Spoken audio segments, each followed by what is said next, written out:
Hello and welcome to the Gold Coast in sunny Queensland, Australia.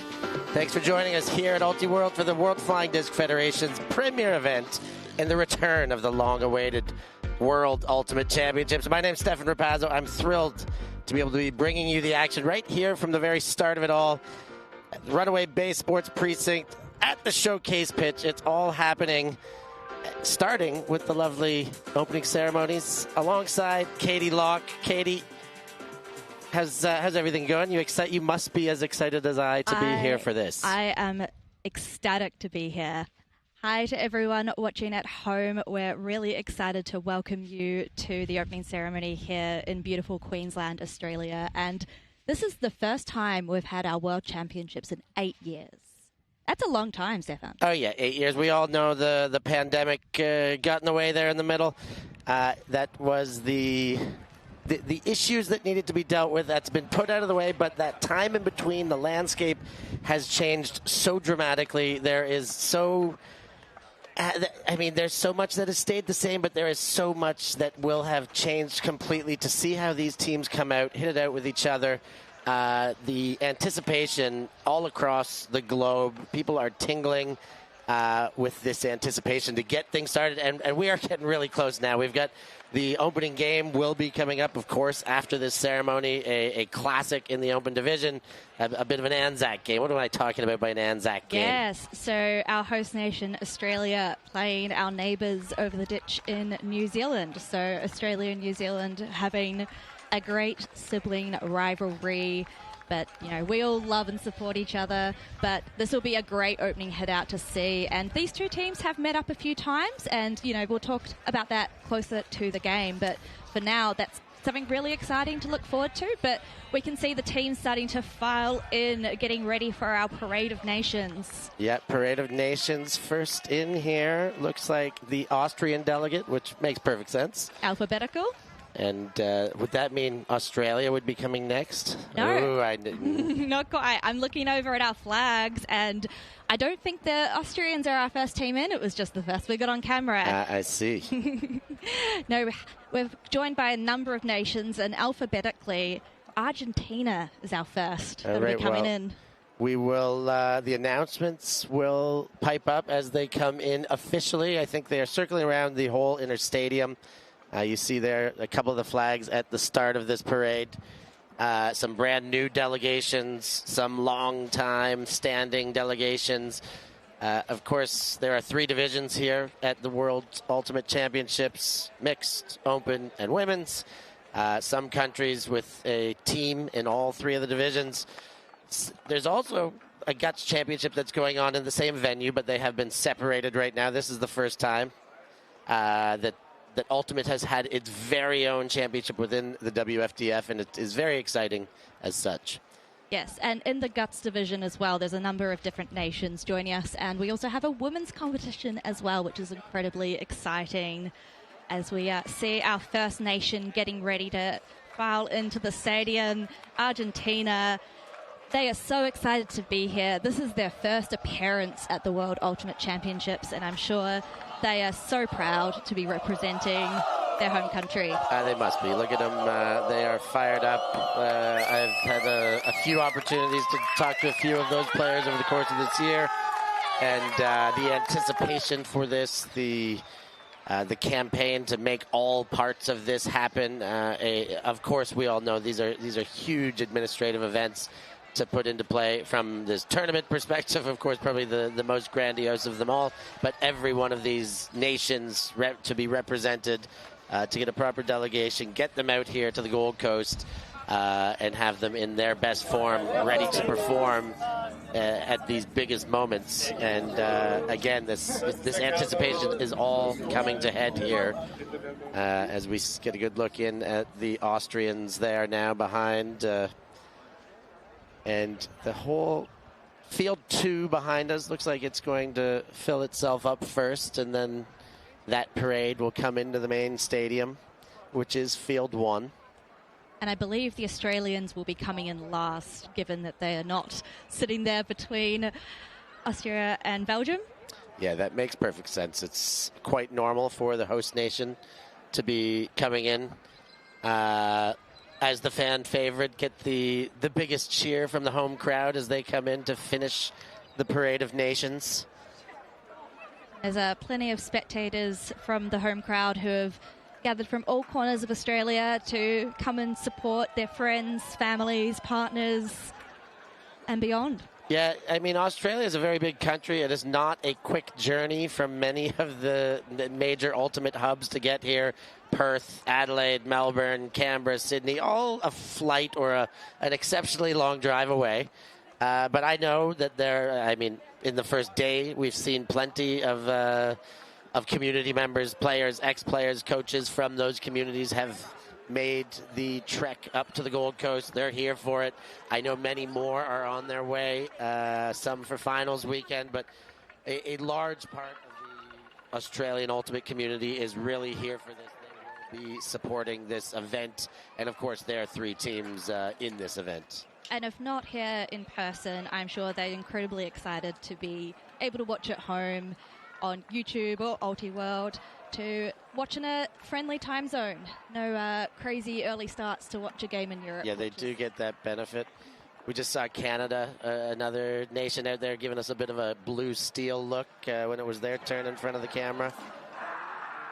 Looks like the Australians, I do suspect that both Australians will be one delegation short in the Parade of Nations, as their open teams will be getting their warm-up in, because they'll have the big hit out. They are the big show of opening day here today. Correct, and they'll want to be putting their best foot forward and making sure that their bodies and their throws and their minds are ready for that game on such a big stage, not only here at the World Championships, but the opening game, the showcase. Everyone's watching.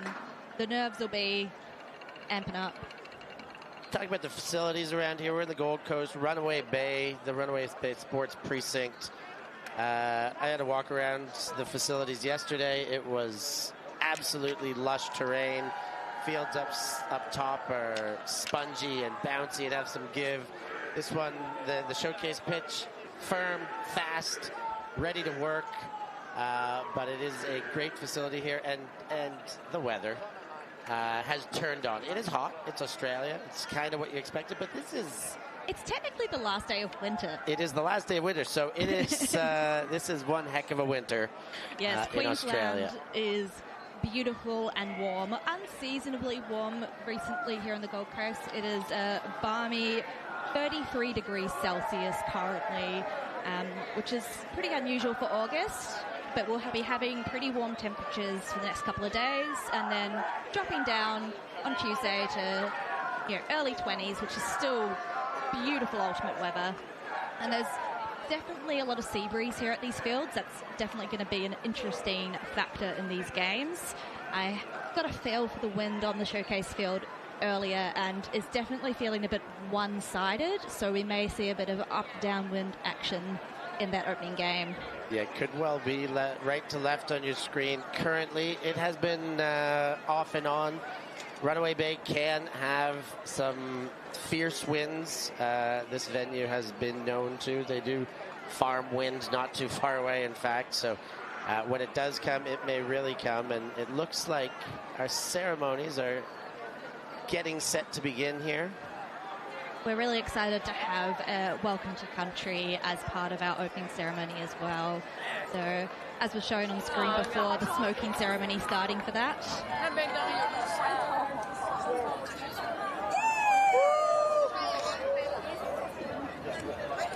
Really excited to show off some of our beautiful Australian culture.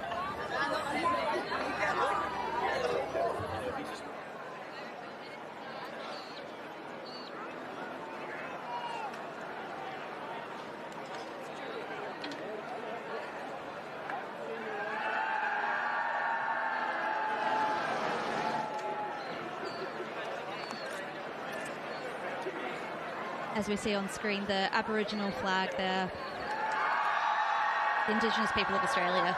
And I know the Aussie uniforms have the Australian flag, the Aboriginal flag, this one here, and they also have the Torres Strait Island flag, the Correct. Green and blue, I think with a bit of a U shape within it. I think it's twisted up there a little bit.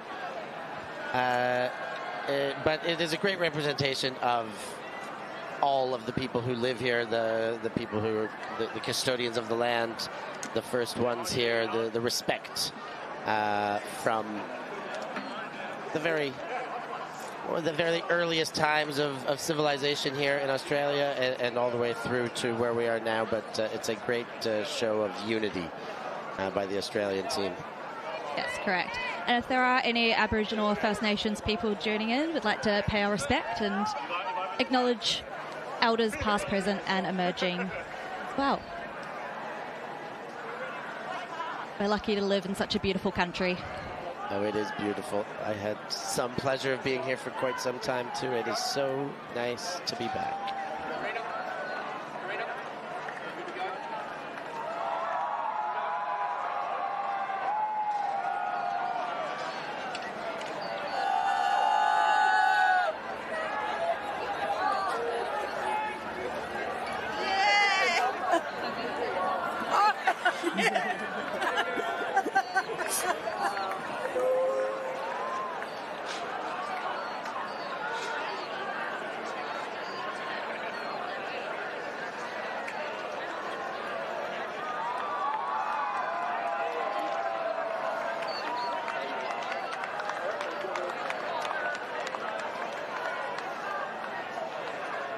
G'day and welcome to the World Flying Disc Federation 2024 World Ultimate Championships and World Guts Championships.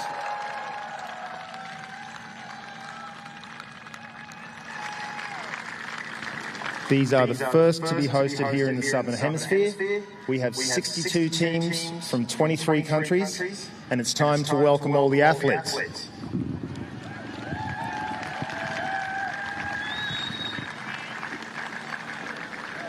We're going to kick it off with a South American team, all the way from Argentina.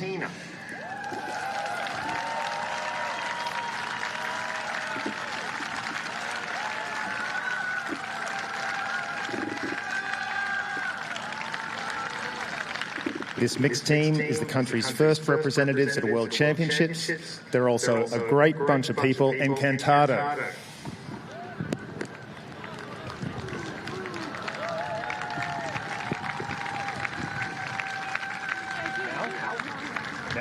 Next up, we have Austria. Austria is here with two teams, including a 30-year-old who's been playing Ultimate for 20 years. With a focus on youth development, including impressive junior results at the Windmill Tournament in Amsterdam, we welcome Austria.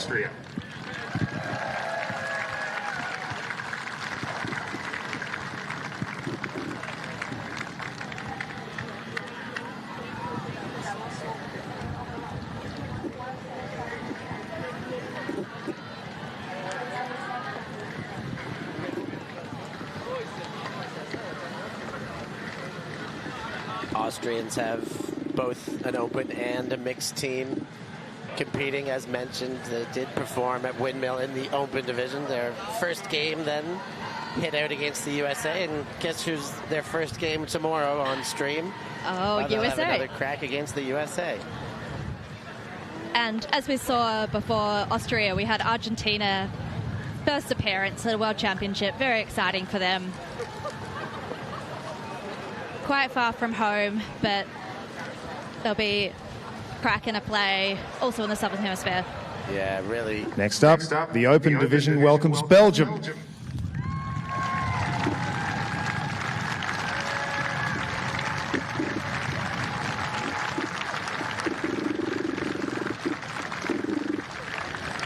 The Belgians aren't here just to boast about their delicious beer or great cycling. They're here to make their mark and contend for medals. Yeah, as Giles Deschamps says there, the Belgians are the one delegation. They are here in the open division only, but they mean business. They are the defending European champions. This is a team that has been on the up and up ever since club season when Mooncatchers got a fourth place finish there, made the semis. Then they came and they've just been getting better and better and better in Europe. They are some big stars on this team. You're talking about Dan Desmarais, Toby Ducran. Next up, we have Canada.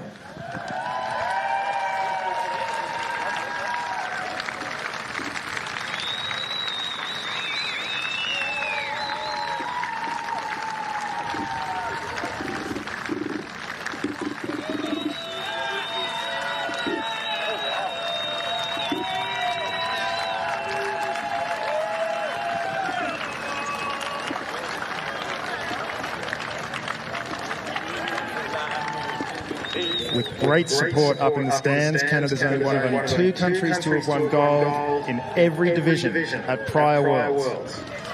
Canada is here with 3 teams, all pushing to continue their strong record of success. My adopted home. Good luck, Canada.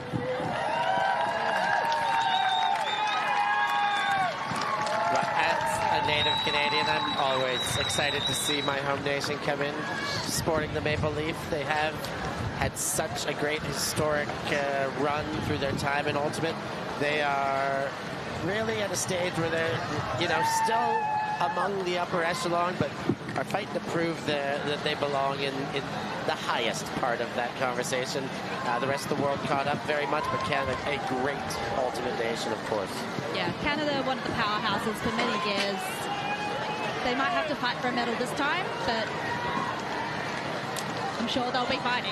And one of only two to have gold medals in all 3 divisions. I think I remember 08 was the Open Division gold medal, 2012 and 2016 the Barramundis. They beat the Barramundis in both of those. No, 2012 only. 2016 was the U.S. who beat them. And the women's last win was also 08 in Vancouver, if I am not mistaken. Next up, we have the People's Republic of China.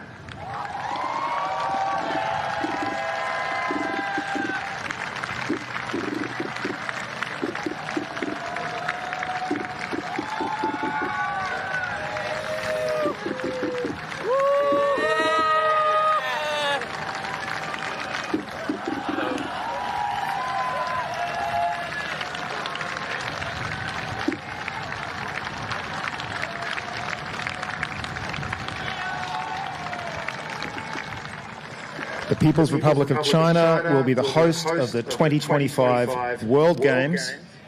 Every other country here is vying to join the hosts, China, as one of 8 nations to play at those games. Yeah, as just mentioned, China hosting the World Games next year, which is the highest level tournament in the Ultimate community. Only 8 nations get to participate, including the host nation. A huge honor for they're taking it very seriously. They are a delegation that is starting much lower and working their way up. They have not been on the scene internationally for a very, very long time, but now Next up, we have Colombia. Colombia, also from South America.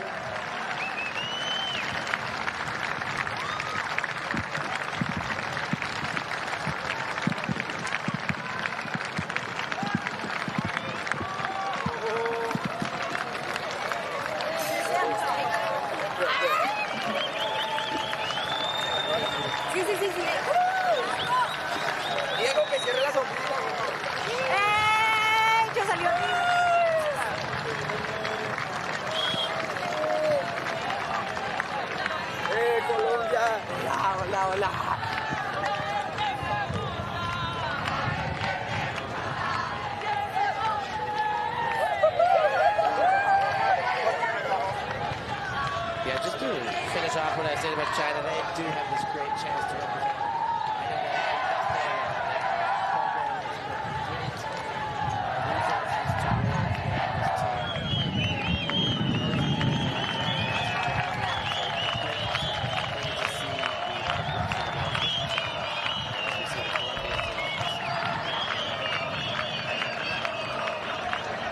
All right, Colombia, welcome to all 3 Ultimate teams. Be on the lookout in particular for their red-hot women's team. Took the words right out of my mouth. Colombia women's are the one to watch. They are vying for that gold medal after their club team, Revolution, snagging the gold at the World Ultimate Club Championships in 2022. They're often most well known for the Cardenas twins. At only 25, they are so decorated, but such strong players. Yeah, it's wonderful women, the Manu and Valeria, a big part of this team, but it is a very deep team. They did. Next up, we have France.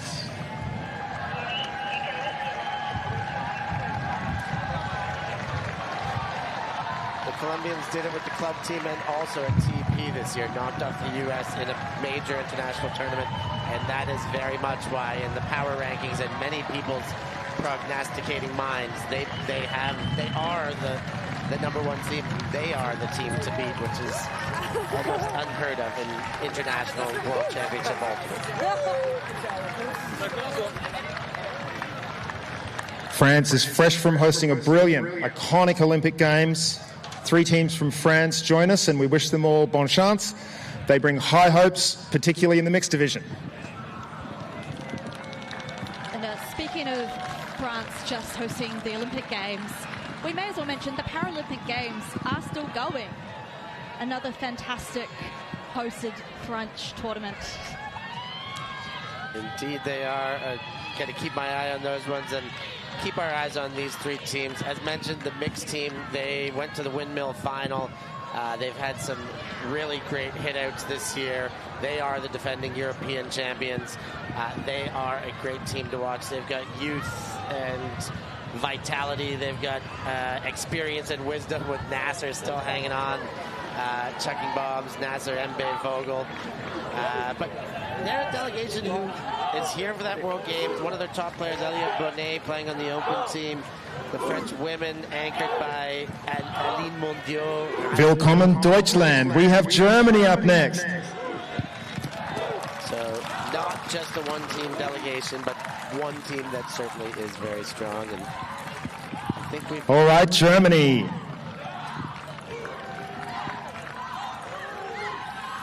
Well, I know we've got Germany coming next. Oh, God.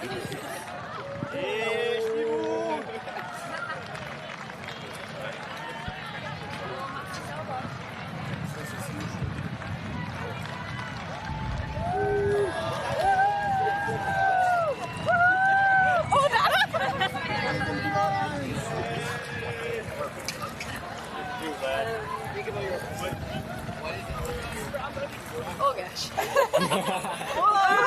Thank you for coming all this way, Germany. World-class travellers. It's great to see 3 German teams here have made their way to our shores. Welcome to Germany. They're representing all 3 divisions.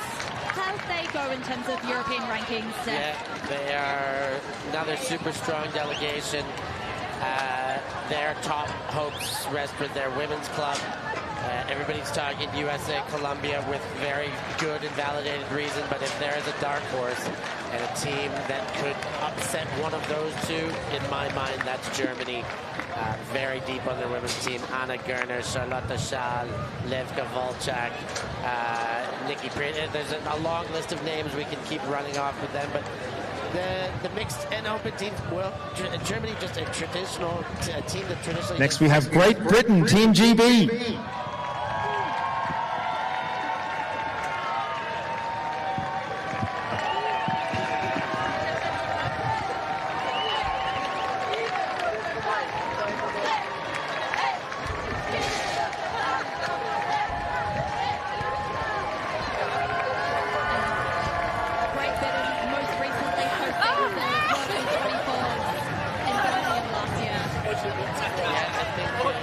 I am pretty sure that Great Britain is the northernmost country here, so thanks for making it all the way down under, GB.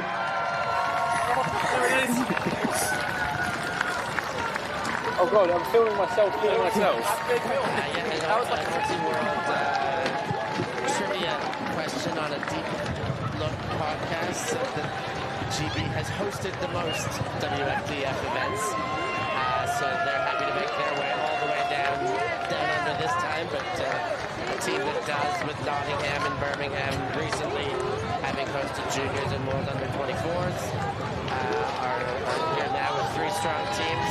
Their strongest team. Next we have Hong Kong, China.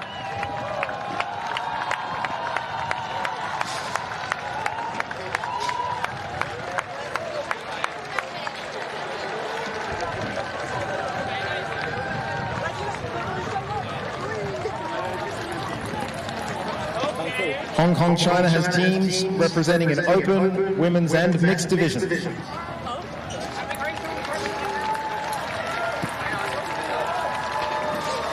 go! To see Hong Kong with a full 3-team delegation.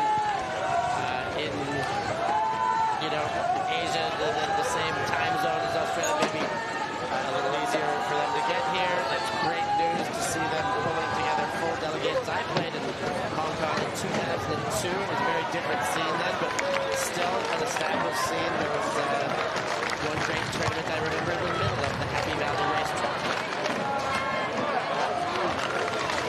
Yeah, the mixed division game being quite popular in Hong Kong, so it is fantastic. Next up, we have India.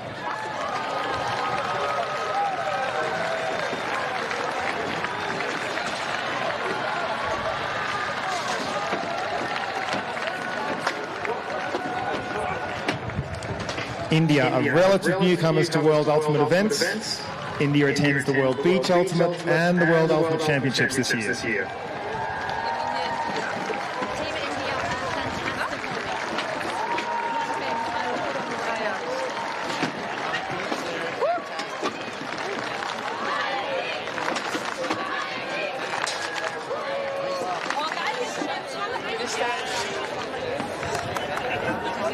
Next we have Italy.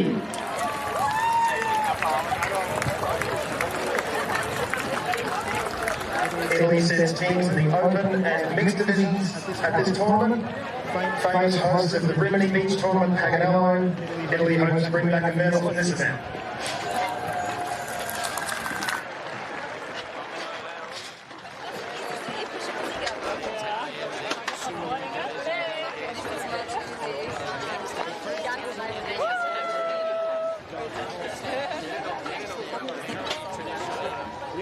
These two? Thank you.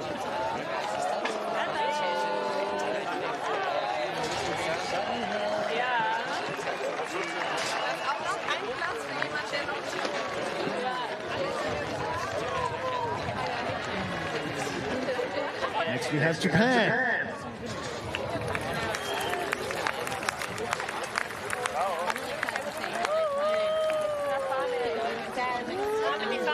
Japan has been successful on the world stage, having twice won the women's division of this event. They bring 6 teams here, and we say to them, do your utmost. Ganbatte kudasai.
These windy conditions might work well in the Japanese favour as well. They are very disciplined throwers and are very patient with a disc in hand.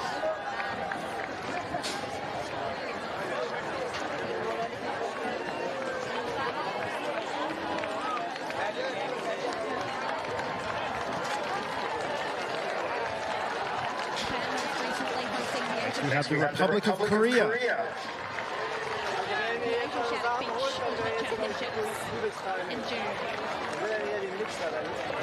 Part of our very strong Asian representation, the Republic of Korea returns to compete in the mixed division. This is exciting news for me, always, the Republic of Korea. I lived in Korea for some time in 2002. It was the very beginning of some collaboration to get a couple city clubs into a national representation team. It was Seoul Asylum was one of the clubs representing Seoul back then, but they've come a long way.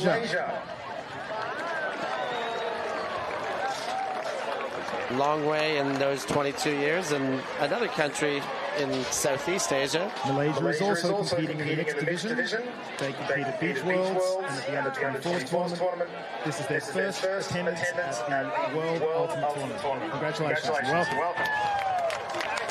Yeah, as mentioned, this is the first representation of Malaysia at the senior level at the World Championships. They've competed Next we have New Zealand.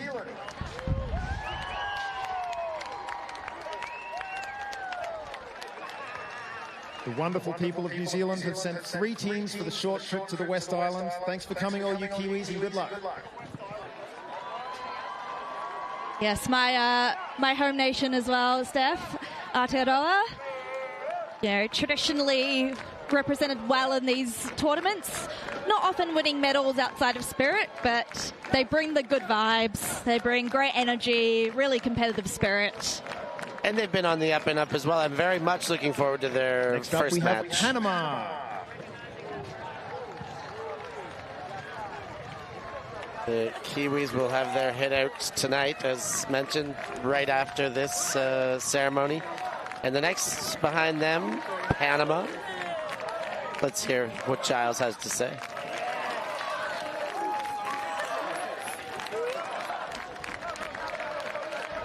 Panama is one of only 3 countries at their first Worlds and the only representatives from Central America. We welcome Panama to the mixed division. Another exciting debutant from Panama. It's great to see Ultimate coming out of Central America. I've been around. We have Singapore. And played in Central America, in Nicaragua with some Panamanian teams. Just love to see the upward and onward nature and these teams finding ways to get to these world championships. So exciting for Panama. Singapore is here with 3 ultimate teams looking to build on their impressive top half finish at the last Worlds in London in 2016. Good luck, Singapore. Yeah, Singapore have also been on the up and up in the rankings too. We saw them in the bronze medal mixed game at the under-24s, no, under-20s recently. They also performed quite well in beach. Yeah, under-24s, beach. Singapore has got a full delegation here. They are potentially to be seen as an outside chance. A lot of these countries, remember, with 3 delegations, are here to compete for the World Games. Their ranking is what's going to get them in. That is the backstory of a lot of these delegations. They want their way in, and Singapore, while maybe an outside chance, they're here for it. They've got 3 teams. They want those points. Correct. And by fielding teams in all 3 divisions, it helps. Next up, we have Switzerland.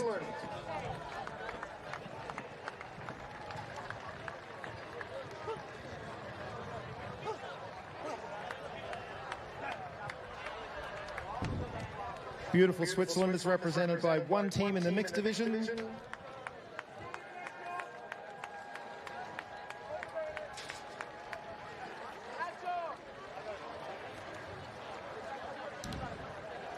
Now, Steph, I don't know a lot about... Use a dip in one of your beautiful rivers and lakes right about now.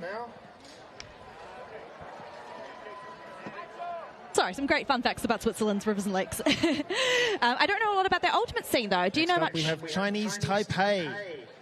Yeah, Switzerland, Bern, Basel, Zurich are the ultimate city hubs there. Lots of great ultimate. Flying Angels, Free Speed Club, they both represent in both open and women's and mixed. Chinese Taipei is one of only 2 countries here to send teams in every division of ultimate and guts. And there you go, moving on to Chinese Taipei. Not only a full delegation in ultimate, but a full disc delegation in ultimate and guts. Chinese Taipei looking to qualify just the same for the World Games with this size of a delegation, bringing a very strong, their strongest outfit ever to this World Championships. And fantastic to see the representation in the women's guts division as well. Hilarious dance moves. They're very happy to be here.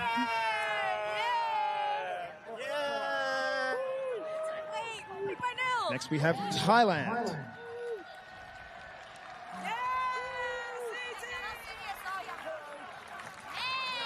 Thailand will be here competing in the open and women's division of guts, but not at all in the ultimate, because the guts competition doesn't start until Monday, so Thailand is represented here today by a local Thai family. That's beautiful. Some great cheers for Thailand and the family representing their nation in this parade of nations. Yeah, lovely to see it. Not here for the ultimate, here for the guts, and here for the Parade of Nations just the same. Next we have the United States of America. Perhaps the most decorated nation here. Not perhaps. Absolutely, most certainly the most United States of America decorated. is the clear leader in performance at this level. In 2016, they won gold in every division. Good luck, USA. No pressure. But also pressure, because they are the team to beat. Yeah, pressure is a privilege. They love that pressure. USA, yeah, they get a target on their back, and I think they wouldn't have it any other way. They are, the last World Championships in 2016, they won everything.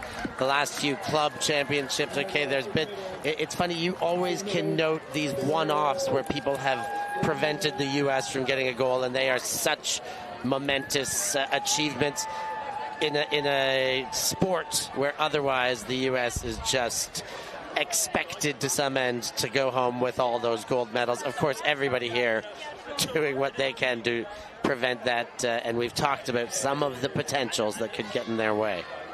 But they invented the sport, so... They've invented it. They've got the most people playing it. They've made a fair amount of adaptations to the game. They are the litmus test for anybody who plays against them to see how well they are doing. You play against the Americans, you know your worth in Ultimate, and a lot of the time it takes a deep gulp to understand what your worth is comparatively when you play against those Americans. And making one of those teams is an absolute privilege and honour. So that delegation, I'm sure, incredibly excited and honoured to be flying out here to Australia to represent their nation. A lot of superstars, a lot of big names in Ultimate. There's, of course, Ultiworld does a lot of their work in the U.S. on the U.S. club scene and some of the pro leagues there. And these are a lot of the names that, because of all that broadcast and elite level play, we get to see their names a lot. We get to know all about them. There's the Australians. G'day Cat to our Smith, Australians. straight into it. They are excited. It's time for our host nation to line up and get their cheers. Home soil words. We've been waiting for this. The fans ready for the host nation to come. All the locals here. Australians from all around ready to gather in the Gold Coast to finish off this wonderful Parade of Nations. We've seen the build-up of this stadium over the last couple days. Finally, we have the host nation, Australia. And to see it come to this all filled up host nation coming in the Parade of Nations, all this anticipation, really ready. The action, now you can really feel how close this action is. Very palatable stuff. A lot of pressure to play on the home stage, but these athletes have been preparing for it. A lot of pressure, but a lot of support. You do feel the pressure when there's a bit more expectation that you got friends and family and loved ones and, community around. But I think more than anything, it just pushes you further, puts the wind in that sails. Home court advantage in every sport is, the odds. It reflects in the odds. It's that legitimate.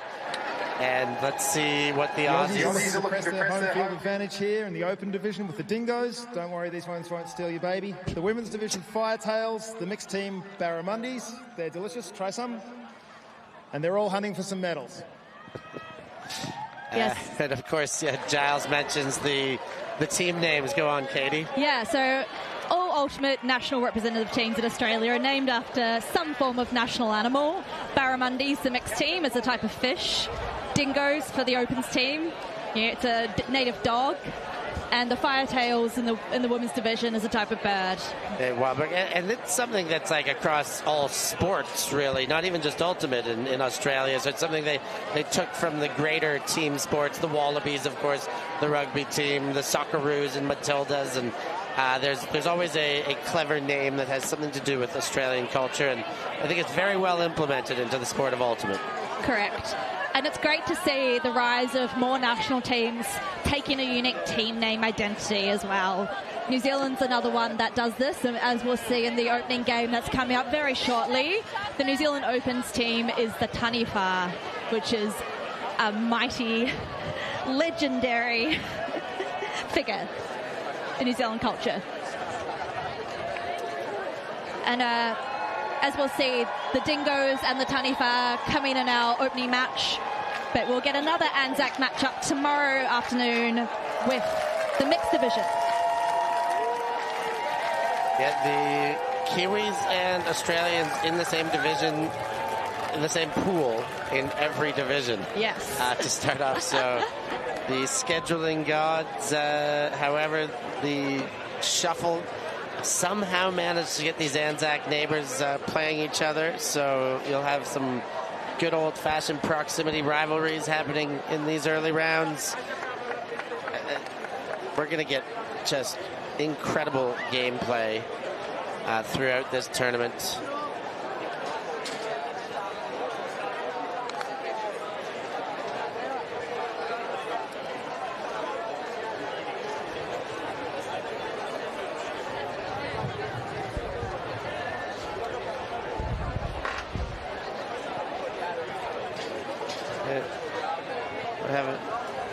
Having a look at the Dingoes warming up there, a young man on that team there.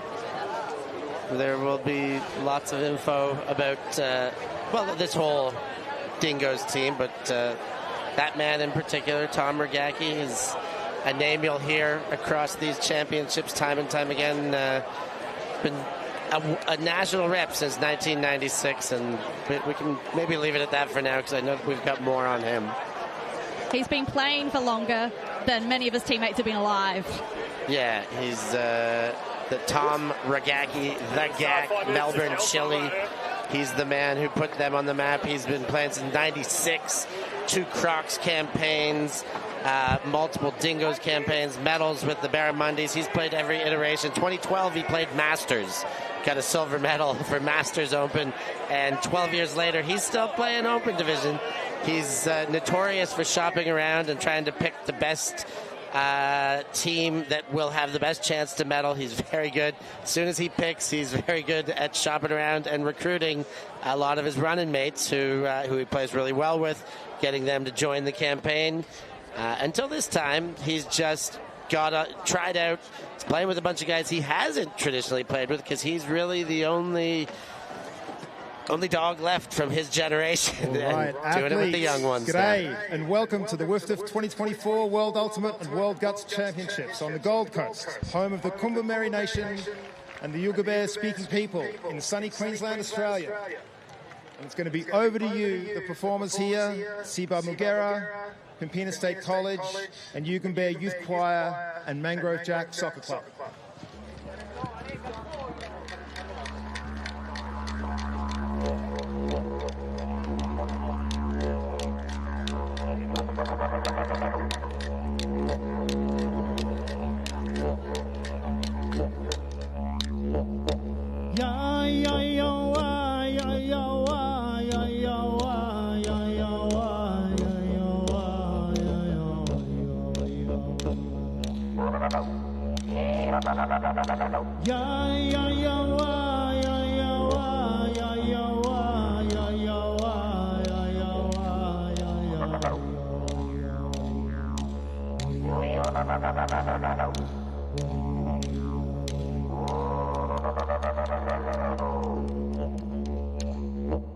Jingri everybody, Nanyanari land, Borgul Yan Jibalang, Nalibirin Guri, Kinyan Gara Guri, Yarabil Gurum Ganya Mugara. Hello, my name is Lan. I'm a local Kombumerri man here on the Gold Coast. We're the traditional owners, and we have a group of young people here from schools around the coast and soccer teams called the Mangrove Jack, and they are all from different nations, and they put together a creation piece for you. And my job here today is to welcome you to this beautiful place, best part of the country here at Runaway Bay. Later in the afternoon, if you want to see kangaroos, there'll be thousands of them over there. So you'll be able to go over there and walk around in the kangaroo poo and take some photos. It'll be fantastic. So welcome. I always like to pay my respects to our elders who have been here before me. So elders like Waru, Auntie Lottie, Uncle Sam, my grandfather Gilbert, all these people that have come before us and allowed us to be who we are. Now, I also like to pay my respect to your ancestors, so where you come from. And me personally, I think that we're all First Nations people from somewhere, and I think you could agree with that. I also think, yeah, thank you. Yeah, totally. I also believe that we all come from the one dust. Now, in Kombumerri language or Yugambeh language, we don't have a word for goodbye. So we say Nunyabu, and the way to remember that is none of your business. So Nunyabu, which means that we will always see you around. Now, the young girls here from Coomera State High and the young fellas here and from Pimpamar, they're going to do a little performance for you, which is a creation piece. So it's pulling different ideas from their nations all around Australia, and they've created this dance piece for you. Thank you. I hope you enjoy. Nunyabu.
Beautiful performance there.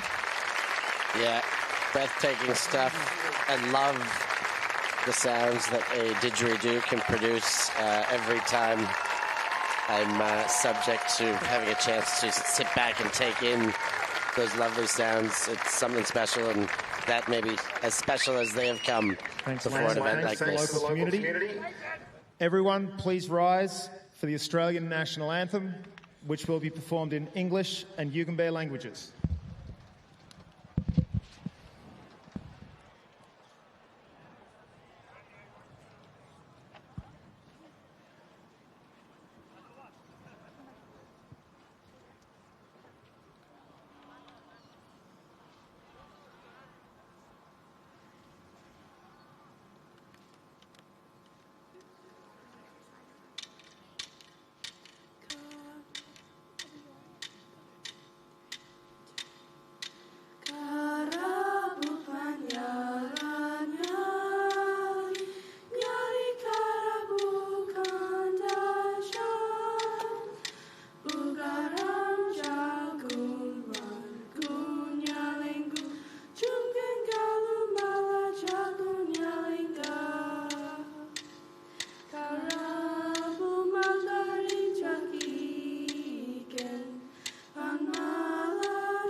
Lovely dual language rendition of Advance Australia Fair. Thank you. Amazing.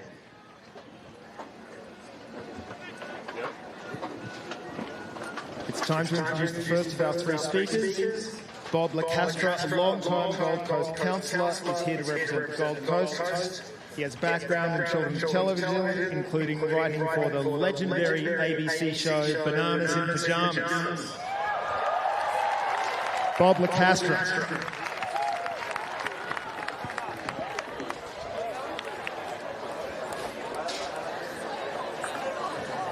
Thank you, Giles, and thank you. That was incredibly kind of you. It's about the only time I ever get any applause if anyone mentions bananas in pyjamas. But oh, there we go. Say it again. Yeah.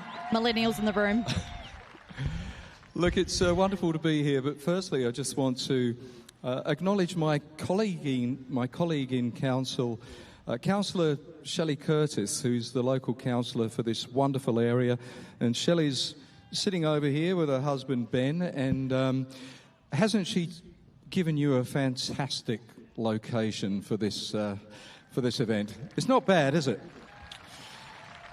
And Shelley's very committed to the cause. She'll actually be back here at the conclusion of the event too to present the winners with their medals. So this is just fantastic. As the chair of the events tourism committee here in the city, we love to see big events in our city, and this is a big event. 1,400 athletes representing 49 teams from 23 countries, and it's a real joy to see you all here, and this fabulous opening ceremony, all the flags, a huge congratulations to the organisers, because I think you've staged this beautifully. So I think big hand, please, for the organisers of this. You've done a magnificent job.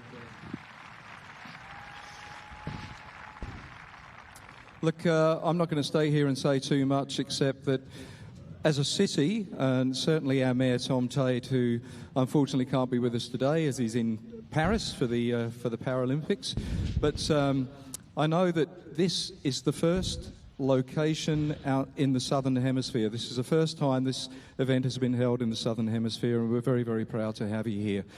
A huge congratulations to the World Flying Disc Federation, the Australian Flying Disc Federation, TEQ, and also to Events Gold Coast for partnering together and having the vision to bring this wonderful event to our city. We hope you enjoy your stay. We really hope you enjoy some fierce but very friendly competition. And if you don't have the chance to get out there and see what this wonderful city has to offer, please come back at a later stage with your families. You'll be very, very welcome. Enjoy the next 8 days, and bananas in pyjamas. Thank you. See you guys. Thank you. Thanks, Bob. Next is our tournament director, the man who conceived of this experience and drove it forward. Matt Ryan and I played together in Brisbane 30 years ago, and we've been side by side representing the Dingoes at Worlds. We both have had the honour of receiving the Spirit Award at King Brown at 3 consecutive World Ultimate Club Games. Tournament Director, Matt Ryan.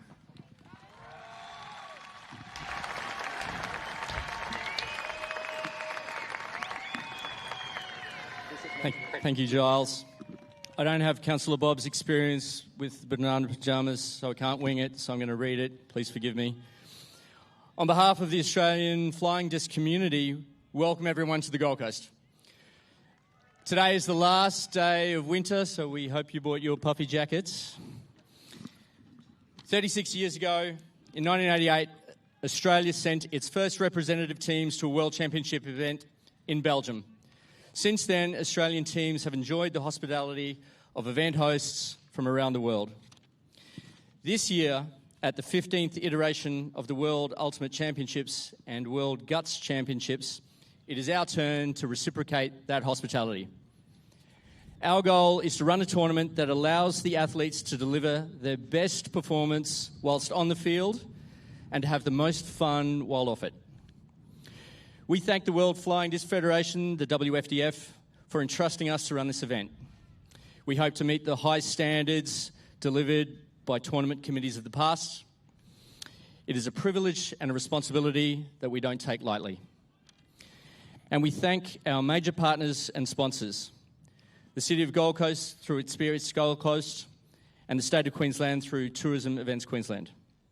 And our sponsors, Qantas, Woolworths, Liquid IV, Cranked Energy Bars, Lion Brewers, Bellrock, V Energy Drinks. No doubt the players will enjoy a number of these products during the event. And we recognise some particularly outstanding events or efforts by teams to be here. Hola Argentina and Panama.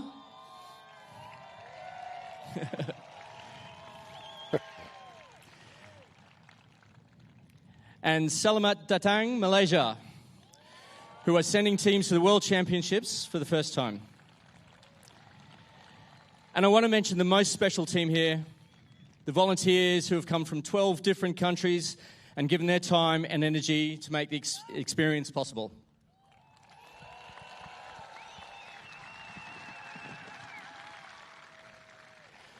We want to show the best of the ultimate world to the Gold Coast community, and we want to show the best part of Australia to the ultimate community.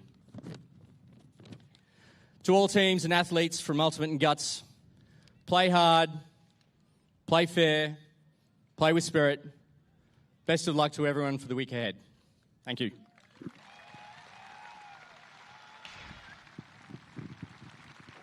Thanks, Matt. Our final speaker is World Flying Disc Federation President Rob Rao. He's studying for his PhD in sport management in Cologne, Germany. He had a long and very successful career as an ultimate player. He won 6 US national championships and 5 world ultimate gold medals and was elected to the Ultimate Hall of Fame in 2006. Rob Rao. Thank you, Giles. It's so exciting to see so many faces out here ready for a week of incredible competition.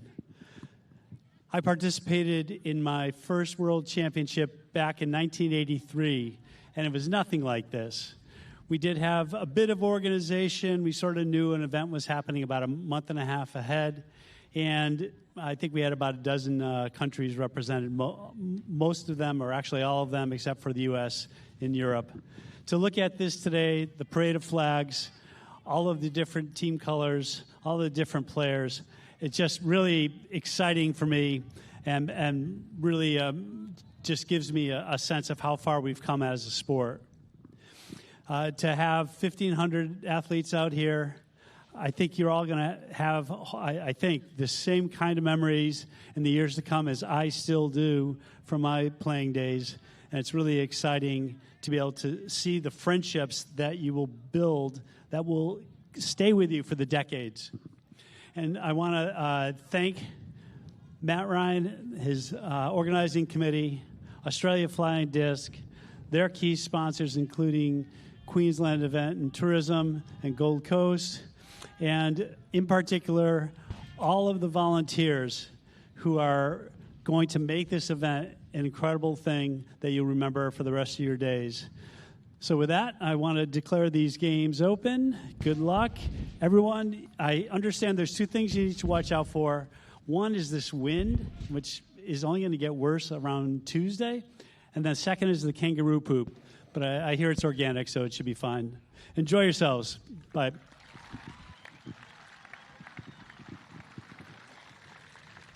Thank you, Rob. All right, that concludes our opening ceremony. The final thing here is to just give you a little bit of information. The showcase game between the Australia and New Zealand Open Division teams will start around 3:30 on this field. The food trucks are open, the bar's open, the merchandise tent's open. Please recycle your cans and bottles in the blue bins. It's very important. And we'll see you back here around 3:30 for the first game, Dingoes versus Tanifa. And we're officially open, Katie. That is the end of the opening ceremony. We have opened things up here. What do you think of the ceremony? I thought it was beautiful. It was a great way to welcome and show the culture of Australia to our visitors, and like Matt said, return the hospitality that many nations before us have shown in their iterations of the World Ultimate Championships. And the crowd's really starting to muster. Everyone's excited. People are ready for the game or ready to hit the merch or the bar. Bar is open, as mentioned. Food trucks are open. The atmosphere is starting to really buzz here. The first game to come, of course, we'll go to the studio soon. And we'll be back, in fact, with some studio insights. And we're going to take a quick break and come back to you there. Don't you go anywhere. That studio show coming up right after this.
to Australia's Gold Coast, where for the first time in 8 years, we have a World Ultimate Championship tournament unfolding before us. The World Flying Disc Federation and Ulti-World proudly welcome you to Gold Coast, Australia. Ian Toner, privileged to be alongside Liam Grant, Avril Tam. We're just wrapping up the opening ceremonies. Tons of excitement here at the complex behind us. Folks, love to hear your opening thoughts as the ceremonies come to an end. It's just good to be back, Ian. You know, it's been a long time, 8 years, as you said, and I think Ultimate is much more than just a sport. It's a family, and it's good to have the family back together again. And, you know, this is WIFTF's premier event. This is the best players in the world going at it. I'm just excited to see some great Ultimate.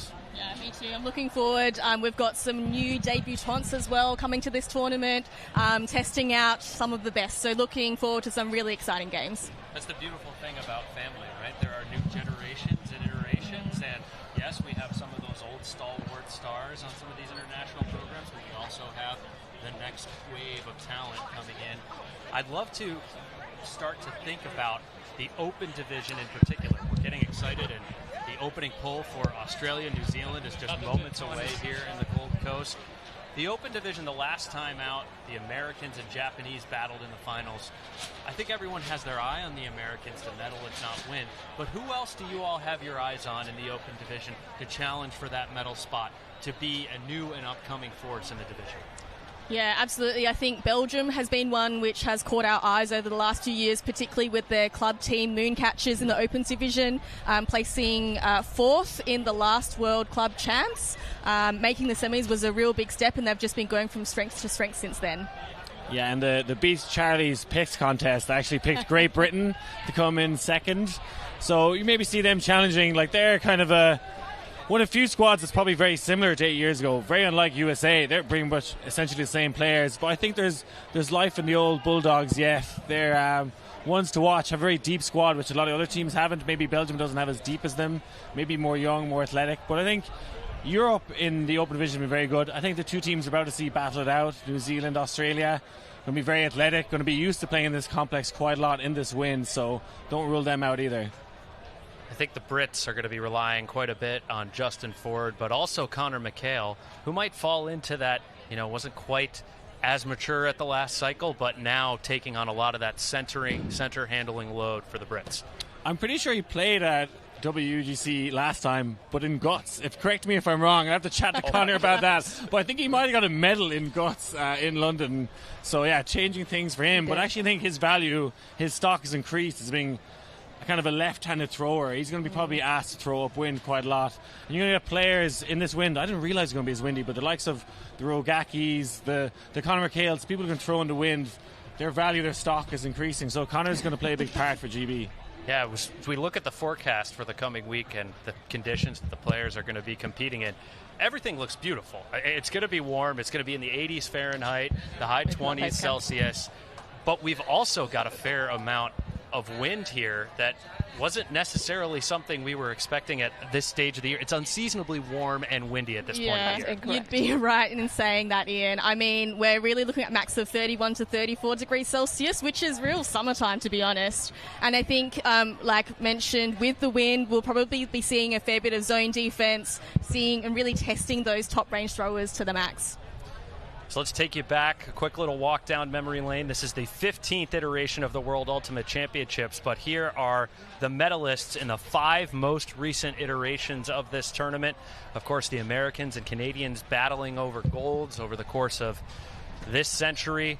The Japanese, the Brits, and the Swedes have also snagged silvers, and the Aussies, the Canadians, the Japanese have also snagged a bronze. And let's take a look back at the 2016 men's, Open final. That was the U.S. versus Japan. Just an unbelievable setting in the UK.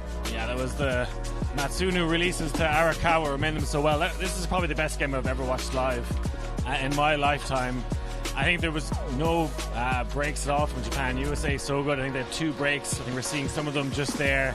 But it was the Arakawa show, the Matsuno. They were coming into their career, and Japan have kind of fallen off a little bit by the wayside. Very different ultimate back then from USA. It was a kind of Dutchy revolver style ultimate with the likes of Cassidy Rasmussen, Bo Kittredge in the lane.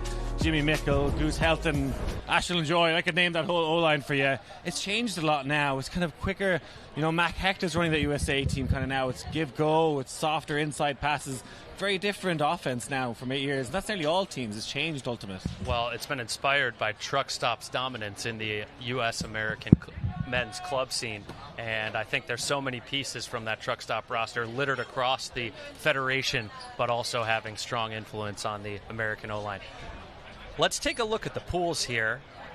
The Americans, Brits, Austrians, and Hong Kong round out Pool A. What pool do you all consider to be the pool of death, the most competitive and wide open?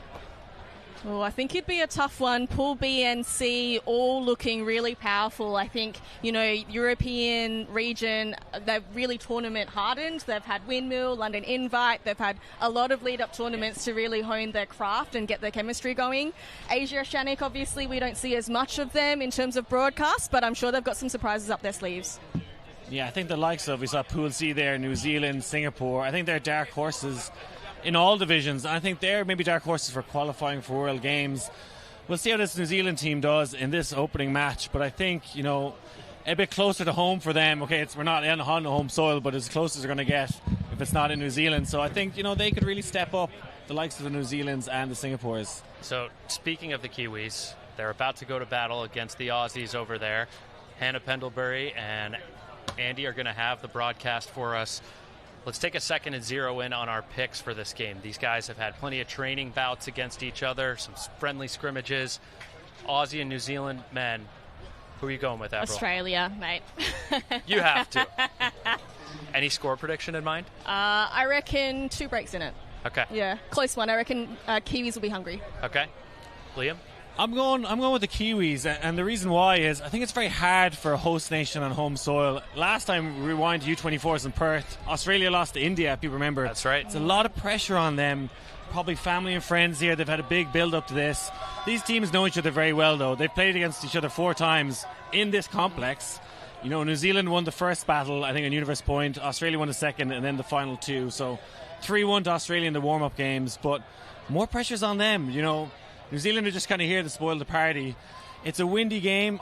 I think, Australia probably have the fastest roster here. I think in the air, New Zealand might have him. The likes of Nick Whitlock's going to have a big game for him. That's what New Zealand need for him to win. It's because he's so big in the air. He's on the D-line. You're going to have opportunities for upwind breaks. Can he get those hawks? Can he win those air battles? So I'm picking for New Zealand to put a little fly in the champagne of the Australians. All right, well, you've got your picks here. We'll be back with you at halftime. I'm going to put both of you on the spot and see how your predictions are holding up. Thanks so much for joining us here on the WIFDF Ulti-World WUC 2024 studio show. When we come back, we'll have the opening pull between the Aussies and the Kiwis.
watch.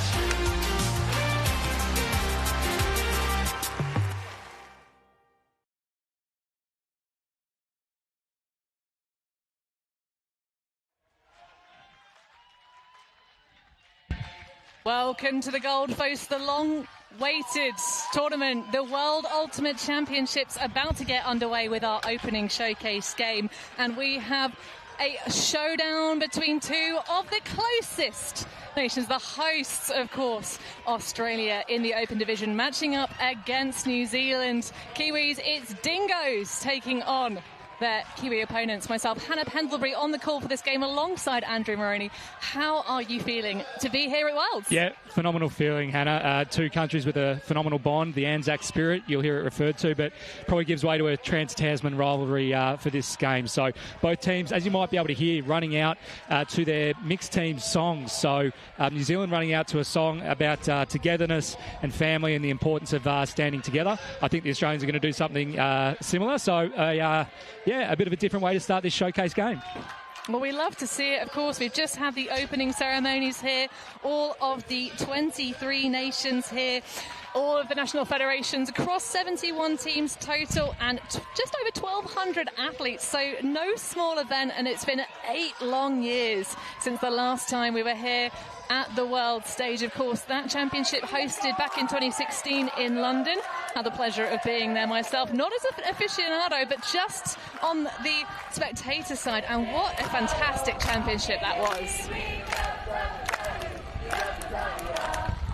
Yeah, great energy back in 2016. Just as good, if not better, this time around as well. As you see the New Zealand team lining up, ready for their anthem, I believe. Their mixed and women's team both giving a lot of support. And as we look at the New Zealand team, we're going to see one of their superstars, Liam Haberfield, number 37. He's coming in at 6'2". He's an offensive cutter, and you would have seen him quite a lot throughout a few different countries. He's got experience not only in New Zealand with Wellington and Australia with Melbourne Ellipsis, but has also done a few stints in the US as well.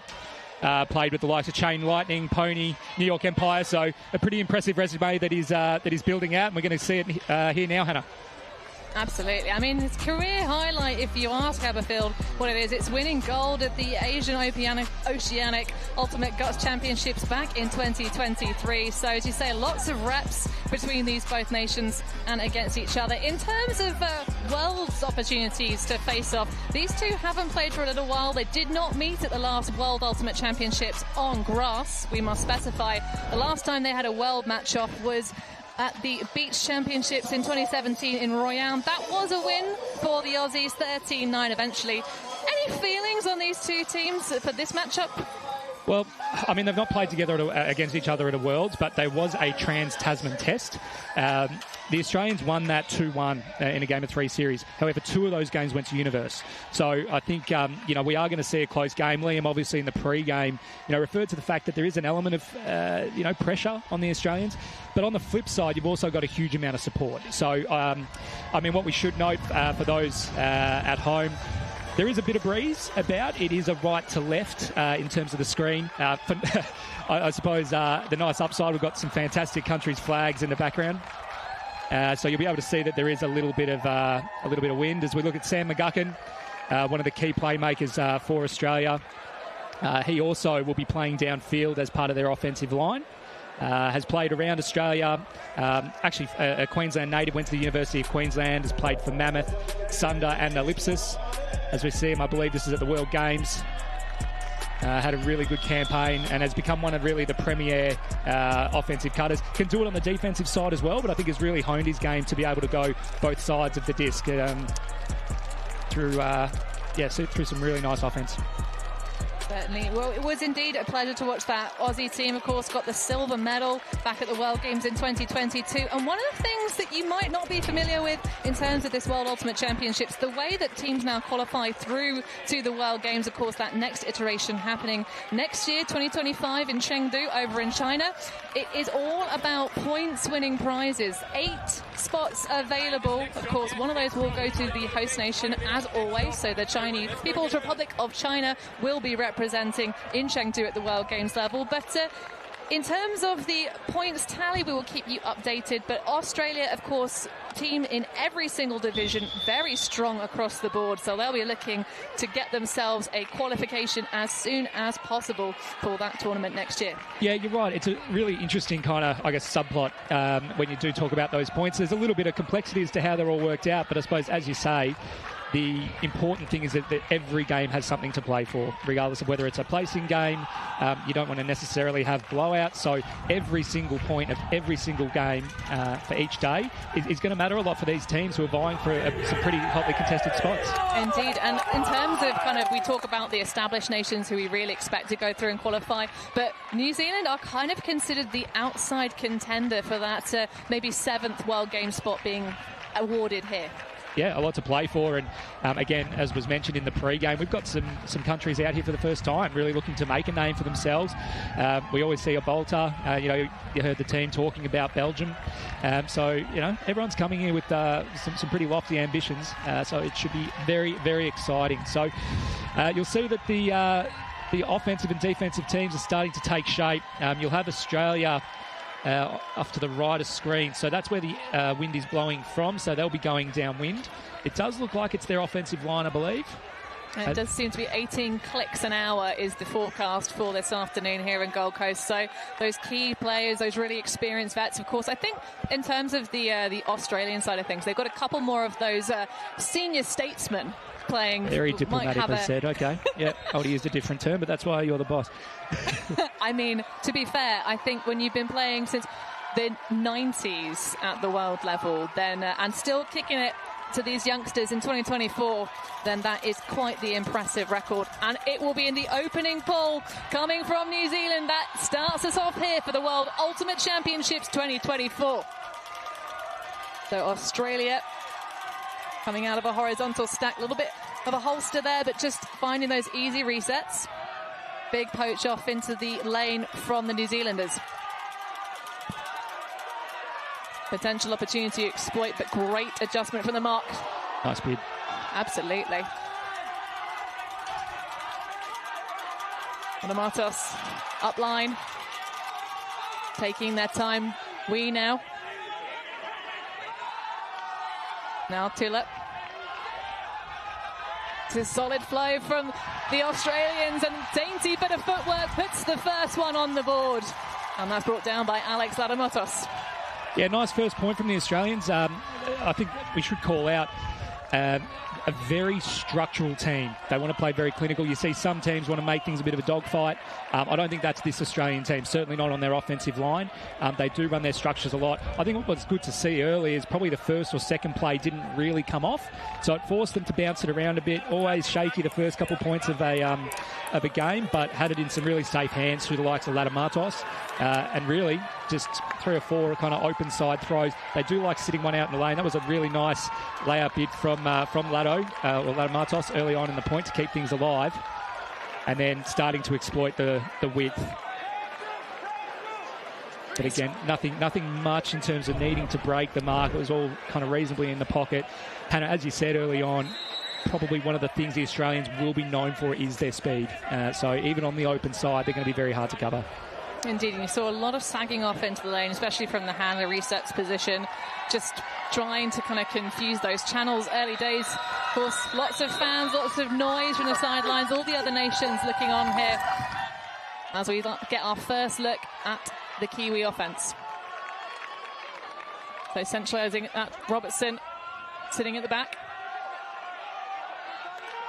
You can see that extra tiny touch of wob as Haberfield receives. One of the handlers has gone deep. No, under now.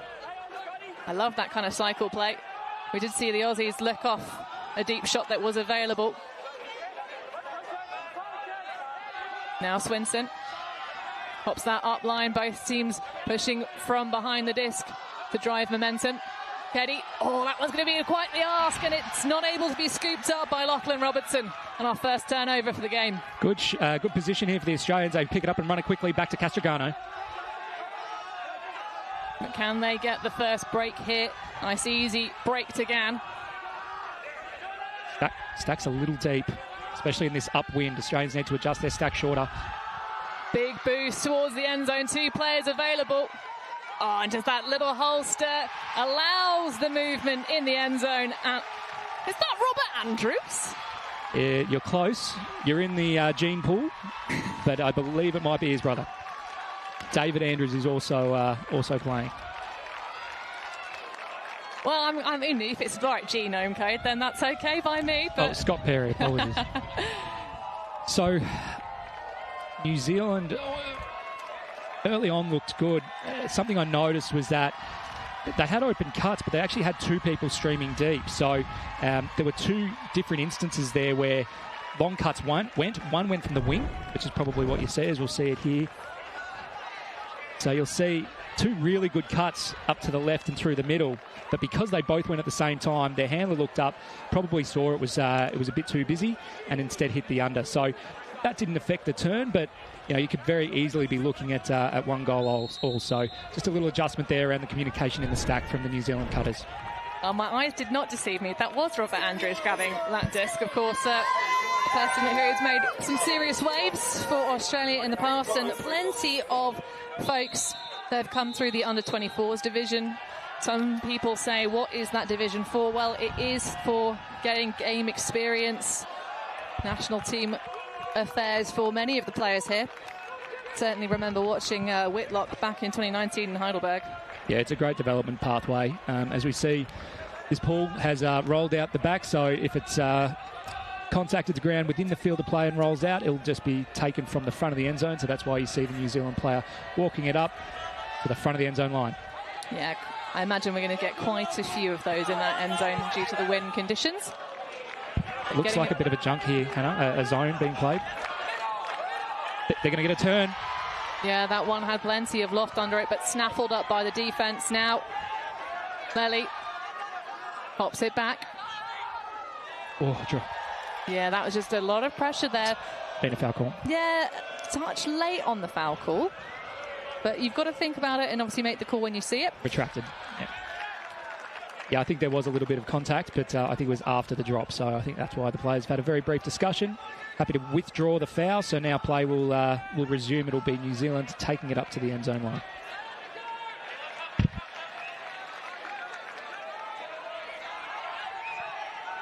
Australia again with this zone.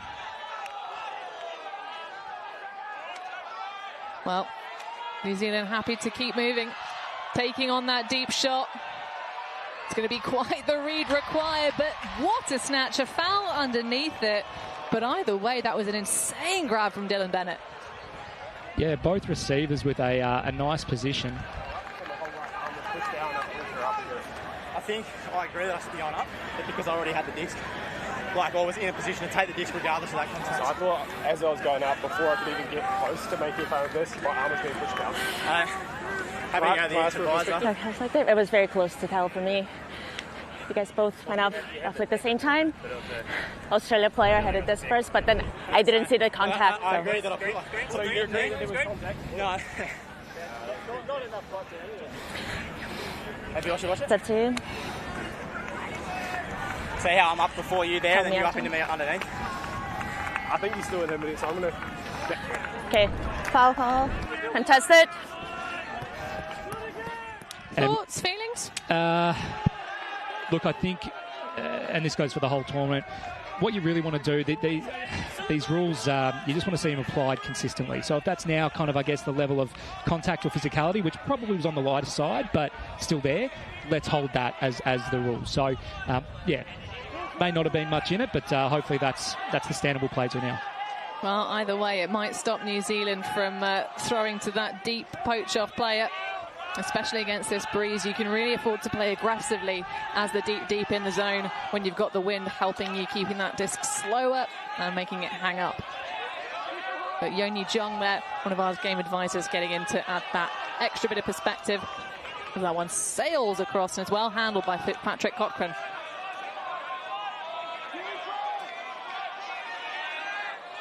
Nice find underneath to Haberfield.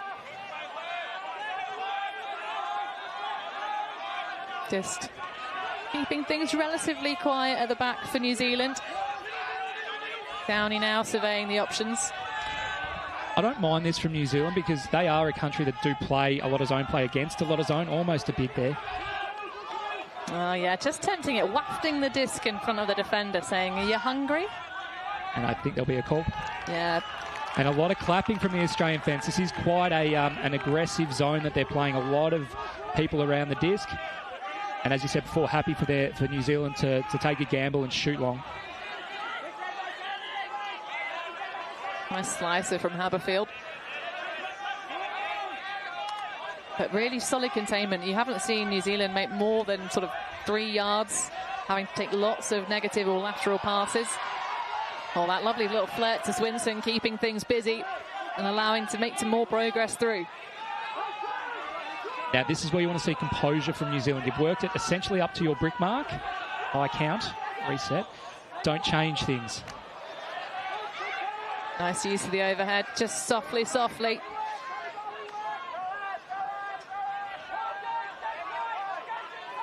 And Australia choosing to melt to match coverage. That's a really good dump mark. But again, it's footwork that saves that final pass. Nice and easy does it. That's a clean hold for New Zealand. Really good for New Zealand. Also the fact that it is an upwind. But I want to pay attention to Australia's zone because it was, we called it during the point, but it was super aggressive. So a zone, for those unfamiliar, is where players are marking a space rather than an opponent.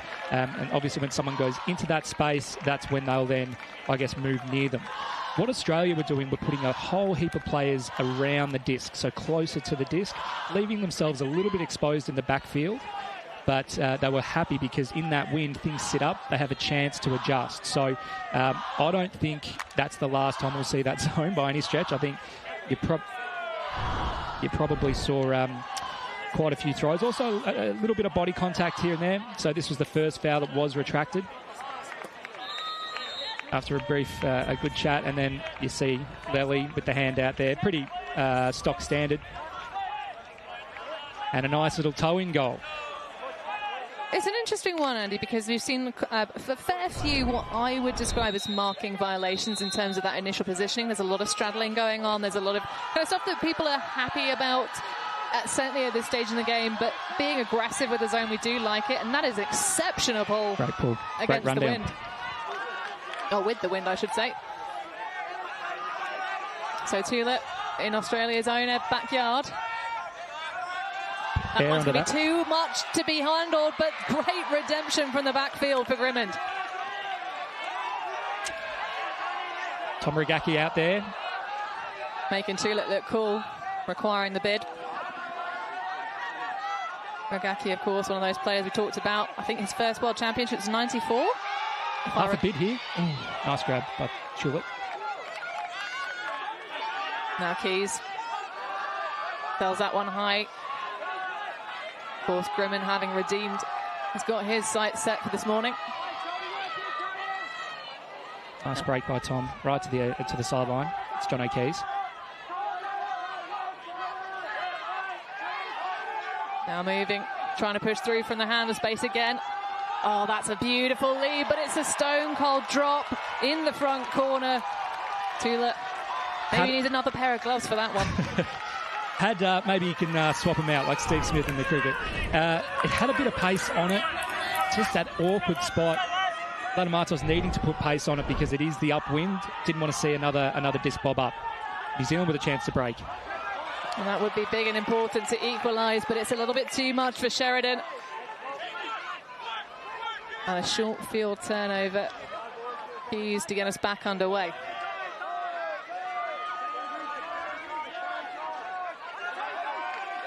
Thinks about the cheeky lead over the shoulder, but Tulip in the backspace instead. Inside low break.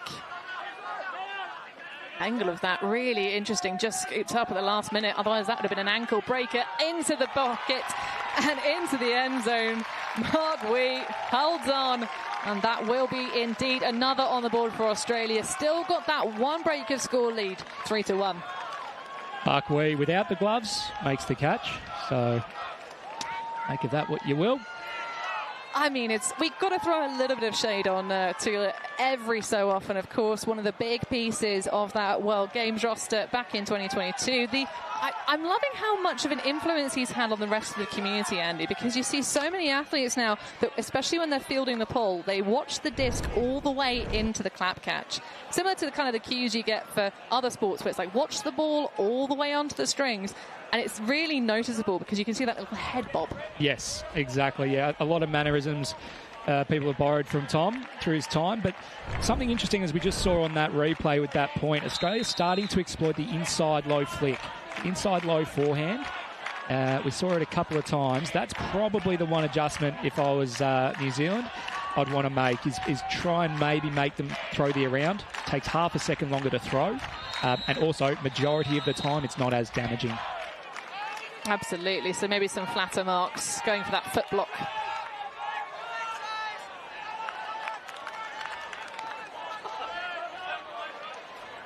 So another pull rolling out of bounds. And it does look a little bit more matched. Be interesting to see if Australia play that zone again. I don't think they will. Well, I mean, it's all about changing up that rhythm when you're on defence. Nice little stutter step up line. There should be a player poached. Gann came off his player. Managed to recover. Well, at this level, with elite defence, you're going to get that kind of action. But a high stall release situation. Pressure from the Aussies. Stall out being called on the throw as well for Robertson. Yeah, I was going to say that had stall 9 huck written all over it, but actually stall 10 huck. So players have 10 seconds to release the disc. That 10 second is counted by their direct opponent. So what's happened there is Robertson's acknowledged that it got to 10 before he released the disc, so it will be a turnover from his position. Yeah, that t of 10, the all-important moment, provided that you've said stalling when you start your stall count. That's right. Ollie Loudon with the disc. So the wind at their back, sometimes the most difficult goal to score of all. That one sails through, and this time it is the grab for Scott Perry, going up high and taking that one with dainty fingertips. So that is 2 breaks on the board for Australia, having started this game on offence. So a commanding lead in the early stages, 4-1. Yeah, I think if you're Australia, everything's gone to plan. You've had you've generated multiple turns, but you've also generated multiple turns with different defences. So we obviously saw a really aggressive zone, as I think we are going to see the first timeout called. And we might take a look at that zone throughout the course of the game. Whereas we see Australia's latest break, really nice movement out. Really nice throw out into space from Michael Trong. Scott Perry catching the goal. And not too complicated either. That was just a nice arc of flow across to the open side of the pitch. As you already mentioned, Andrew, this is a very, very rapid team coming out of the Australians for the open side. Just so hard to shut down. Yeah, I mean, they haven't even really needed to utilise the break yet. So, again, if I was New Zealand, I'd say, look, let's back ourselves in on the open side, maybe commit to that a little bit more. If they break around, okay, they break around, but right now they've got to take something away. And I think if you're Australia, as I was saying, generated blocks through the zone, also generated blocks through through their match defence as well. So, and you know, a stall out, a stall 10. That demonstrates all 7 players on the field doing their job. You know, that's not just one person getting a block. That's good mark. That's good dump. It's good shutting down the first cut. Well, even on the sort of initiation of the offence, that upline cut that was actually eventually taken by New Zealand, it didn't really look like that was the kind of game A intention from the cutter. It was sort of like a bit of a stutter hesitation of, oh, my player has poached really hard on my clearing cut. Yep. Off up the line I go. So great adjustment, great recovery, but certainly be lovely to see New Zealand show us what they're capable of on their A game, should perhaps the Australians let off. But of course, it's an ideal situation to have your opening pool game on Showcase Day. If you're the host nation, you've got all those vibes, your fellow teammates supporting you. There's no other games happening today, just all eyes focused on this one. So New Zealand have had the chance to regroup. I suppose in their favour, this is the downwinder, so not as much pressure as having to put an upwinder having just been broken in. But the Australians will be hungry to generate another upwind break. So starting off the horizontal stack. Looks junky again. Yeah, it's zonied for sure. Sort of match marking upfield, so maybe sagging into the lanes. Yep. Big cut going on. Yeah, you've got to take it. Why not? Try and get that battle going in the end zone because you know they've got the height, and Nicholas Whitlock puncturing the second on the scorecard for New Zealand. Yeah, that was going all every day of the week. Whitlock with a really strong cut. Had a really good read, took it nice and high. I think it was Alex Shepherd. Almost looked behind him himself to try and engage the body on Whitlock within the rules, but he knew that throw was going out to a lot of space. Yeah, and it was Alex Shepherd there with a bit of an ask. Turns out 3 Australian players there, I will say that though, so nice rundown from the Aussies.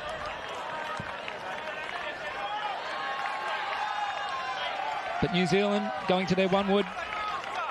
Whitlock.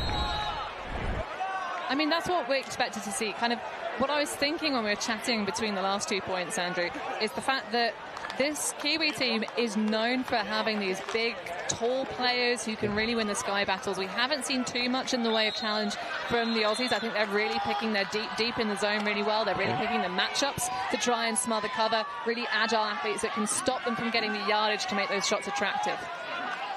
But Australia now coming out back on offense. Easy moves down to McGuckin on the far sideline. Oh, is that a hand block or an accepted foul? I think it'll be a foul. Yeah. They're going to have a little chat about it. I think to your point earlier, Han, the marking infractions, both teams, it is relatively early in the game, so just working out where that line is, uncontested. Yeah, that would have been a huge get for Bruce Ng had that one been clean enough, but have to do it again, but a little bit better. Oh, and there's the snatch!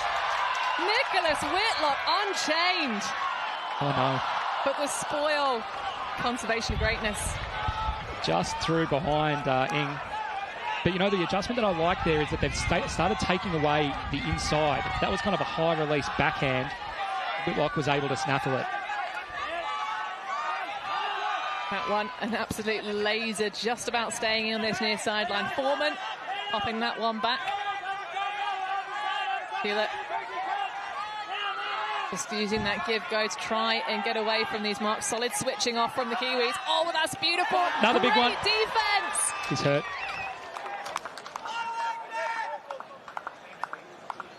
Well, does seem to be sat up and not any kind of anguish on that one. There's also going to be a discussion, I think, from a foul perspective. I think Pete Blakely there going to have a discussion as to whether he was fouled. So, I would like to talk about it first. No. Like to talk about it? Okay. All right. So. Perspective and replay. Okay. I definitely had it in my fingers. I got contact the ball down the back to my side. Are you happy to go for perspective?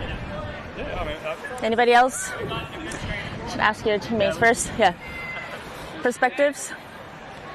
No perspectives? Yeah, I want to, yes. I want to go to screen. You can't just yep. through me and you get okay. this. All right. Do you think we can come to a resolution? It's been 45 seconds. And if you can come to a resolution.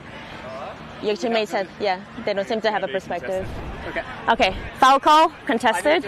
Yes. Okay. Injury. Yeah, please have that checked. So Pete saying there that he felt he had the disc and then got the contact. Again, one that you do see, there is, ultimate frisbee is a non-contact sport, but you do see incidental contact. But if obviously that has affected your ability to make a play on the disc, then you're within your rights to call a foul. So both players, I don't think, really willing to change their perspectives too much. I wasn't able to hear what the game advisor's perspective was, but they've said that the best best outcome is to send it back. Indeed. A relatively that's a good tool for life as well. If you can't agree, just go to the last thing you can agree on and play on from there. So Tulip, little pop pass. Again, Australia just trying to keep things moving from the back. Not sitting in static for too long. Good dump coverage. Absolutely. I've moved them back almost to the brick mark, Hannah. I'm not sure the stack's adjusted just yet. The Aussies finding themselves quite deep repeatedly during the course of this game so far. Something for them to work on, but I love that throw from the knees from Tulip. And there is the block generated. But in this point, I think New Zealand are starting to really turn it on and say, we have to get ourselves back in it. Yeah, I don't mind this from New Zealand at all. I mean, again, if you play the long game, part of this is keeping Australia's offensive line out there. Generated multiple turns. As we see a little bit of air under this one, should be safe, is Sheridan with it. Looks to engage the dump. Dump now goes up the line. They move it to the middle. Everything's sort of casting at once, looking a touch messy, but of course this is New Zealand's D-line looking to try and grind their way back in. Wilcock thinking about it. Oh, that's a nice slicey forehand. I think it's going to be a pick call. Whitlock coming out of the stack. Yeah, nice matchup for him in the form of Bill Foreman. Big moment for New Zealand this. Get the break opportunity to put in. Oh, no, I take it back. Maybe that's Andrews that's got Whitlock. I see a 2. I think it is. That would make most sense. Lee Hao Yo with the disc. No dump back. Throws out to the open side. That works. New Zealand at their brick mark now. Haberfield moves a big loopy backhand around. That's going to work. Picked up off the bootlaces. Sheridan. Sheridan again doesn't have a dump back. They go up the line. Recovery comes from the front. Patterson. Good patience from New Zealand. Throws the inside flick. That works. Has an open look. Goes the push in. It's a turnover. Open throw. And I think that was just a little bit of excitement and nerves, and there's been an injury call as well.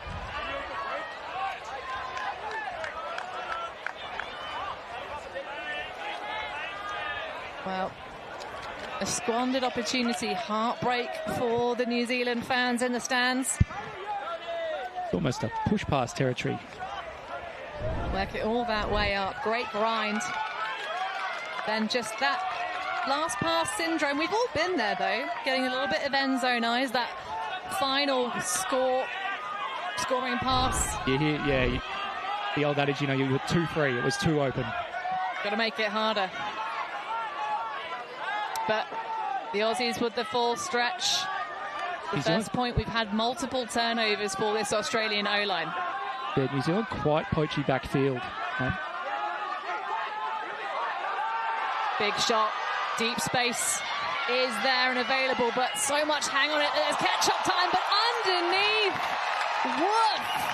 A little spike to finish us off. Tom Tulip standing strong. Exceptional positioning. Left no room for Haberfield to go over him. Yeah, I think it was a really good read from Tulip. You'll see the New Zealand defender almost stutter stepped. I don't think they anticipated for the wind. It kind of kept going. Tom had that good read, backed himself in, as we'll see. Huck go. Full field Huck as well, if you don't mind. Downfield, but it still counts. Went early, had a swipe at it. Well, I mean, trust ball. It's that kind of thing of maybe Haberfield thinks, well, I've got the, extension ability. Yeah. I've got the steps. I'm really rapid. Back myself, kind of give that channel, because Tulip, you really don't want to let get anywhere near the disc. That is where he is by far the strongest, most lethal of weapons. However, showing us he's got the skills and the hops on the other side too. And it just forces the New Zealand defence to be accountable. If they know now, as much as anything, that the threat of Tulip going deep, that'll be enough. And of course, that's what you get at world level. You get those players that it's like, oh gosh, which of these do I least hate? Yeah. The joys of being an elite class defender. So New Zealand still with the same deficit, 5-2. Australia are a little poachy now. They are free and available on the far side wings if they can clear out that space a little bit faster. I think the Australians have really upped their dump defence as we see along this go. Well, that one might be uncontested. It gets just to the final moment. Was that in bounds? Yes, indeed. Signalled by the sideline. Absolutely fantastic grab from Haverfield, although there is going to be some opinions to the contrary. Yeah, I think we'll have no shortage of perspectives. I didn't get a good look.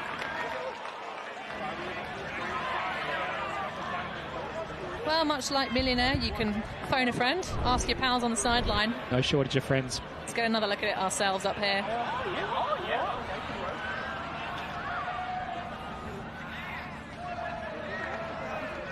That's a goal. That's a goal. So very close to tell.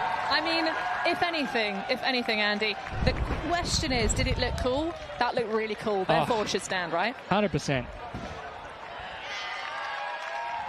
That disc was out until it was in. That was out 99% of the way.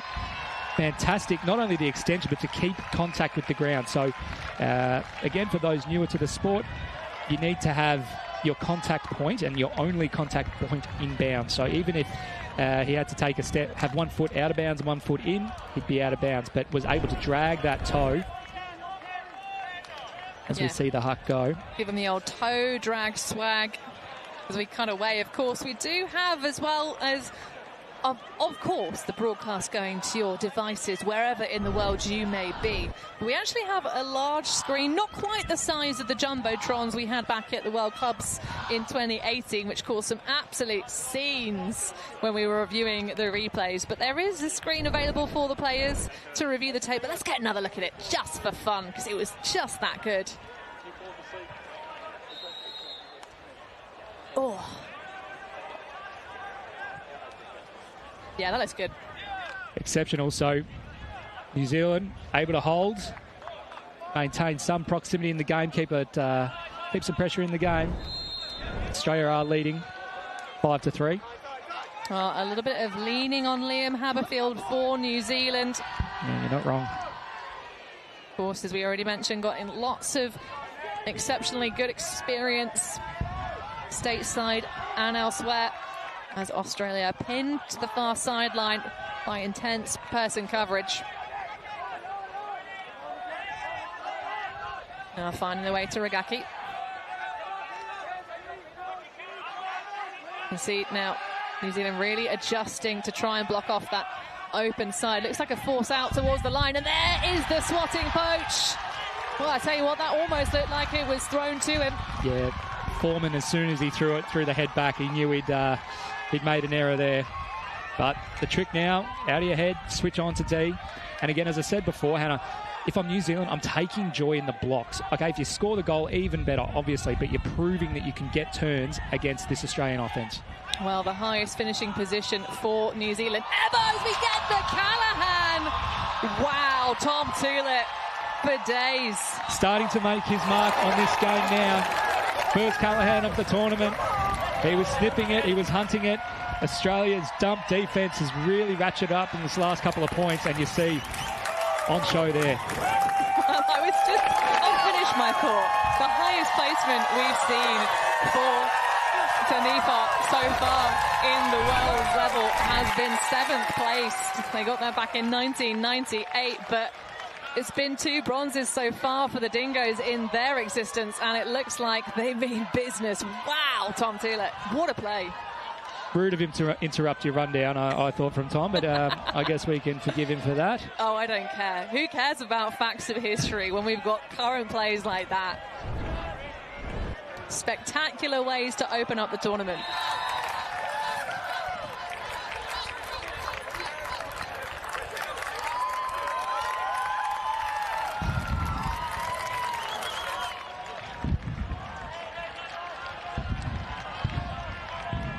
I don't think he'll mind seeing that replay. No, absolutely. Well, I mean, one good replay package deserves another.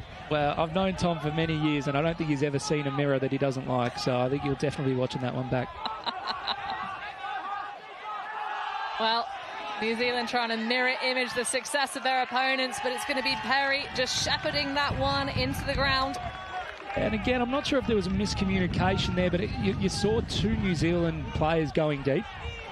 And we saw that on the, a few points ago that they're sending two at a time, which most of the time means that there'd be a space in the backfield.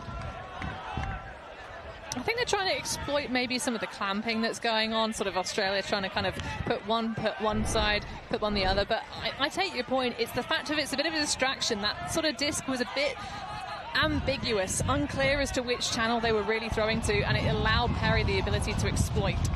We almost saw the second Callaghan in 2 points there. Looks like it went through the New Zealand hand. Fantastic grab off the deck. Well, the wind rising even feistier now, absolutely gusting. As the Australians try and move it up this near sideline. Oh, fires that one. Oh my goodness, how the heck did Gang catch that one? The wind really picking up, as you said, Hannah. Yeah, Ryan now. Lofty dish. Back to Carlo. One low. Well scooped. They are riding the lightning right now, Hannah. Why not? The vibes are impeccable. Intense match from New Zealand. Throws to the backside. That one is a bit of a corkscrew. Underneath it, it's Andrews. Ripping it down and then posting it through. Not quite, just shy. It will go back for a call. I'm not sure what the call. May have been a couple of throws back, actually. It's an injury. Injury for the New Zealand team. They'll be making their sub. Yeah. Australia are going to keep their same 7 out there. So the question will be, when did the injury happen? And then did it affect that play? Well, Fitzpatrick Cochrane coming off. Did you catch who the sub was? Oh, yeah, you can see it there. Just a bit of friendly fire by the looks of things. Yeah.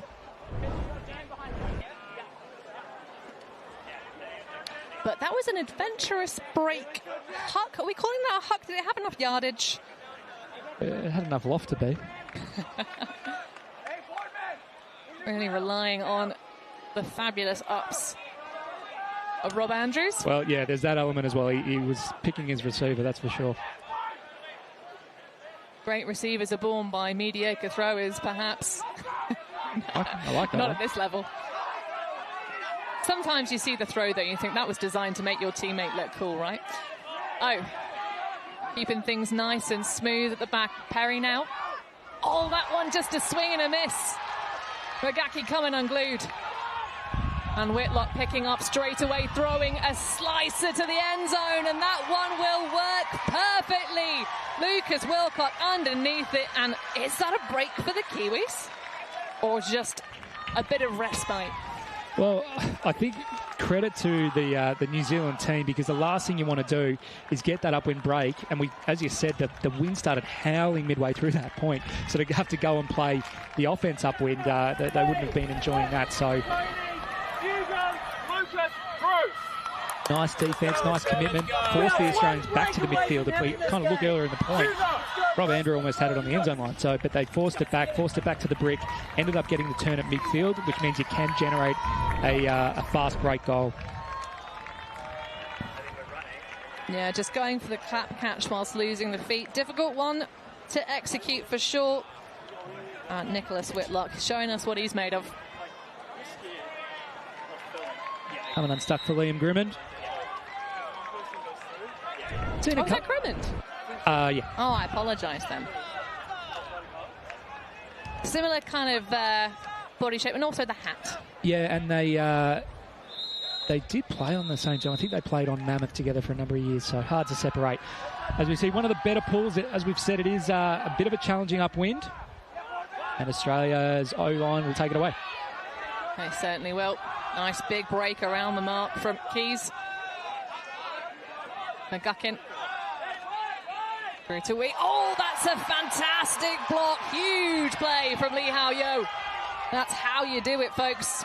Bit of swag from New Zealand now. If they can just conserve it, you'll notice so many points they've had, they turn it within the first 3 throws of their D. Well, that's 2 executed, and it hits the deck. Not, well, commentators curse perhaps there a little bit. Commentators credit, come on. No, I'm with you. It's they're getting enough fire in the half in order to get these blocks, but they just get it spilling out the sides. But of course, the pressure that this O-line is able to put on when they do fall short, I'm sure is very difficult to surmount. Blakely had a deep shot, instead goes under to Rigaki. He'll Big shoot. boost. Oh, that could be a bit too much, and it is. You see a little bit of movement from Mark Weed to signal. Not got enough in the tank for that one. No, that is the downwind end. Tom throws that one upwind. He probably runs onto it, but good 10 metres deep. But again, I want to give credit to New Zealand's defence. They pushed them back. Maybe forced a little bit of stagnation in the stack because they needed the handlers to generate some movement. Eventually the overthrow. Well, it looked like Australia were going to have this one a bit sewn up, but New Zealand with the little knife sort of starting to pick out those stitches. And it is an upwind break opportunity, but their stack is doing nothing. Finally, they get some movement off the back. Wilcock inside, nice response, reaction grab from Whitlock. Oh, beautiful flow. He's free. Swinging it back, keeping the pace nice and calm. This is probably the finest D-line offense we've seen so far. Starting to find some swag, Hannah. Absolutely. But can they add that one into the stash bag? And another on the tally. Thinking about that inside flick, absolute cannon. And now it will be over the line. It could get called back. Tony Clark unable to toe that first line, and then maybe a travel call. Yeah, so called him not in. Thought he stepped back and then through, but that Pete Blakely having a chat to him about it. He called the goal, stepped on a line.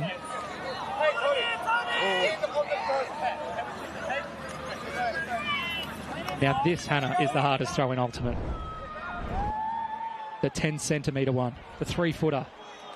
Push past, mate. Didn't work for our man earlier. Bold. Oh, it's a lefty backhand in the end, and it's the same player with the goal. Creds to Tony Clark. Couldn't get that assist in, called that.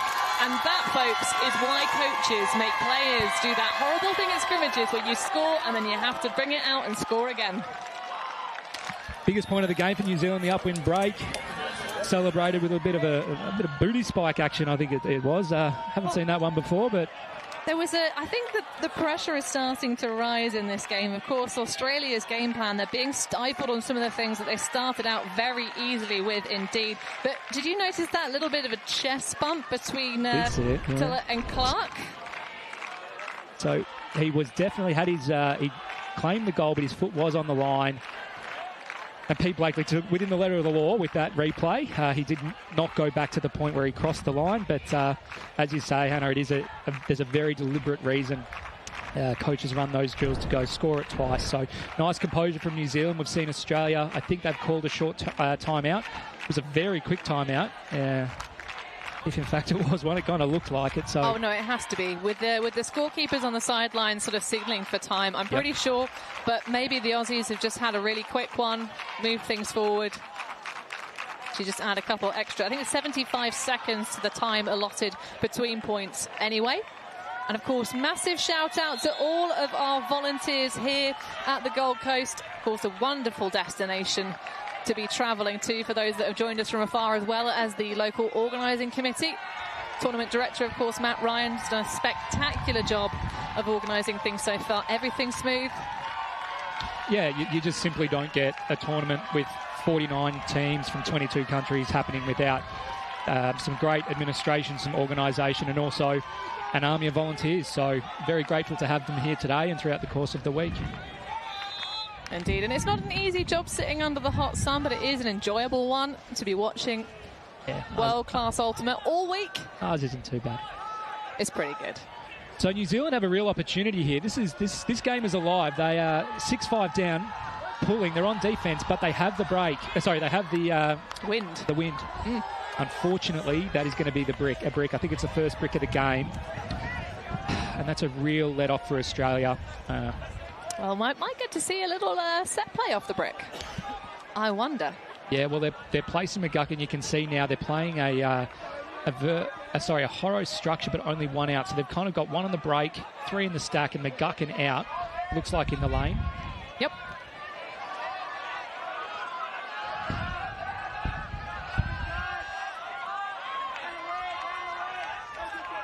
Yeah, interesting first shot from Gan to go up that sort of inside channel, but there's the spoil. Grimond is going to have a little think about it and discuss the potential foul.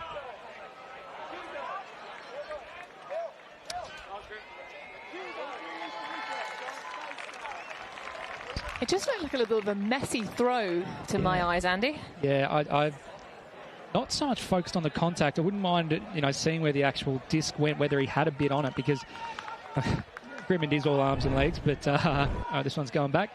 It did seem very messy. Yeah, just one of those kind of very difficult passes. Some styles of ultimate that we get to see at World Championships, they love those tiny little half-a-meter passes. They love that kind of really close, really intense stuff. I'll tell you what, that's intense defense. Completely losing his feet is Patterson. He bid without his arms out. Very strange. It's going to be hard to get a D. Beautiful flow though now. Keys looking to unlock the secrets of the upfield. Has to go round to Tulit instead. Great throw, Tom. Grimond takes on that backhand, and that's a really great block. Second effort as well, just to make sure on the upline for Baby Sun. And a huge hammer. Wow. Well, talk about smash. Oh. That was incredible. What a throw from Whitlock. And almost all the team flooding the pitch. Blow the whistle, end the tournament. That is your highlight of the tournament right there. That is one of the most phenomenal plays you will see. A full field hammer straight off the turn. Grabs it full stretch. And if that doesn't get every Kiwi, indeed here or back home up and about, nothing will.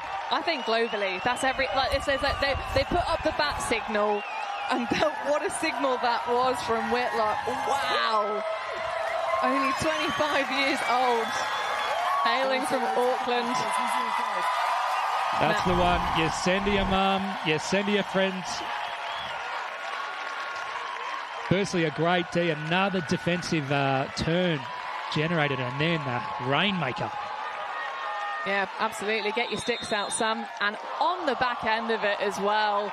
Absolutely. And we talk about the throw, but that did require a huge catch from Charles Patterson. I thought for a second, because he kind of checked his run, and I said, keep going, but no, he was just doing it for the style points. Hannah, the other thing, I mean, that was a phenomenal play. But what I also want to call out is what that's done for New Zealand in the game. Yes, it's a goal, but that is one of your leaders standing up, two of your leaders, that goal itself, the hammer itself, saying, guys, we are in this, we deserve to be in this game, and they have drawn it back to 6-all. Well, the last time I had the pleasure of commentating the Down Under Derby was in 2019, and Whitlock did not disappoint in that one either. Love that softly high-release elevator forehand from Tulit, though, as he trots his way downfield. Now they're going to go for the big bomb, and that one is going to pay dividends as well. Samuel McGuckin just taking that with relative ease. That was all about the power put on the throw. Yeah, nice from the Australians. I mean, this is the first time really in the game that they're going to be tested. I think you saw in the first opening points, kind of jumped out to a buffer. Everything was kind of comfy. Yeah, they got tested a couple of times with some longer points. But now, all the momentum was with New Zealand. And so the challenge, the gauntlet, was very much thrown down to Australia, as they have called a timeout, which I think is a good call. Just neutralise any kind of energy that New Zealand are trying to generate, and also bring it back to their game. So I think it was a nice structured offence. But yeah, I think you're going to have to see something pretty special to top that highlight at this tournament, and fully expect that we will. Actually, I love the fact that you were like, blow the whistle. We're done. No, what else do you need to see? Everyone fly back. Absolutely is sensational, though. Well, that was a really solid workmanlike performance from the Aussies, but Patterson, his rookie year playing for the national team. When people ask you what's Ultimate Frisbee about, that's the clip that you pull out. Great reactions, athleticism. Indeed, and just under half of this game has expired. Of course, we're playing to 100 minutes regulation, as we listen to the sideline here. It's easier coming back to the disc than it is trying to catch one going away.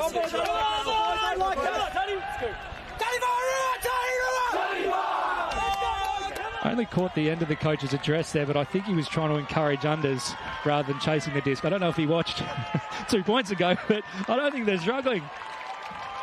Well, maybe he was talking about defence. Maybe saying, actually, let's push the Dingoes much deeper. Who knows? But either way, loving this game. So, yes, we have 100-minute regulation time slots here at Worlds. Games played to a points cap of 15. So half will be at 8. So this is the first opportunity for the lads in gold to take half. Starting with their D-line, Andrews readying himself for the pole. But, of course, timed halves all as well. So this game pretty much going perfectly on pace because timed half is 55 minutes in, just to make sure we get all that fair exchange of the teams starting on offense in the second half. So New Zealand looking for a bit of a set play. And Moses from the front. Oh, that one's going to be very, very low, and it's going to go nowhere. No chance of Fitzpatrick Cochrane. Again, a bit of a poachy look from Australia, where their players were as much guarding space as they were a player. Well, it's nice to see Fitzpatrick Cochrane back on the field, of course, having come off the injury sub about 15 minutes or so ago. So Tula coming across to the D-line. Looks like they're almost trying to isolate John O'Keefe as kind of a... It's like an ISO, but he's still handling in that spot. He's almost marking the front of the stack, marshalling everyone else around as they start to see some flow, but it's going to be a turn. Well, Kobe Ryan, too far out. Yeah, I don't think it was huck and D play from New Zealand on their opening offense in this point, but yards. It works. Yep. Robertson trying to threaten that inside channel. Going to have to rely on the hammer to open things up again. A huge poach off exploited, and I don't think we'll see the Aussies do that one again. No, it brings it to 7-all, but there's some really clever heads-up play from New Zealand here. The Australian defenders got a little bit hungry, and that's why you saw 2 around the disc, which forced an open player at the top of your screen to catch the goal. So we'll point this through because it's always a decision that a defender needs to make as to whether they are going to commit and move off their player, in which case you really want to get the D. Otherwise, you are going to be free. It's a dangerous one to do that and leave that off-hander completely free. I think what I would say from my analysis is the fact that the stack for New Zealand was very close to this near sideline. So not only in a normal situation where maybe the stack is a little bit more central, that poach off, you do still have your teammates a little bit deeper to get another look at the turnover to kind of make that recovery. Whereas because the stack is so far towards that left side of your view, that's a huge open pocket that no one can get to if they're correctly positioned on the open side. Yeah, totally agree. I mean, you still need to make that throw. That is a cross-field hammer. But, like I said, at this level, we're seeing the world's best. So it's happen more often than not. And the throwing creativity is what's turning this game around for New Zealand as that ball looks like it's coming right back. I liked the hang time, but unfortunately, it's going to be taken from midfield. Well, the wind is sort of died down a little bit. It's not quite as feisty and fiery as it's been at other points. So again, you're going to see 3 in the stack. They run one off the front. They've got one on the open and the break. A little bit deep. Now they move it through. Grimmond popping out as if a mole from the undergrowth. And a foul call. I don't think it will be contested, but he definitely had a sniff at it. Yeah, Boardman trying to snap the disc away from McGuckin.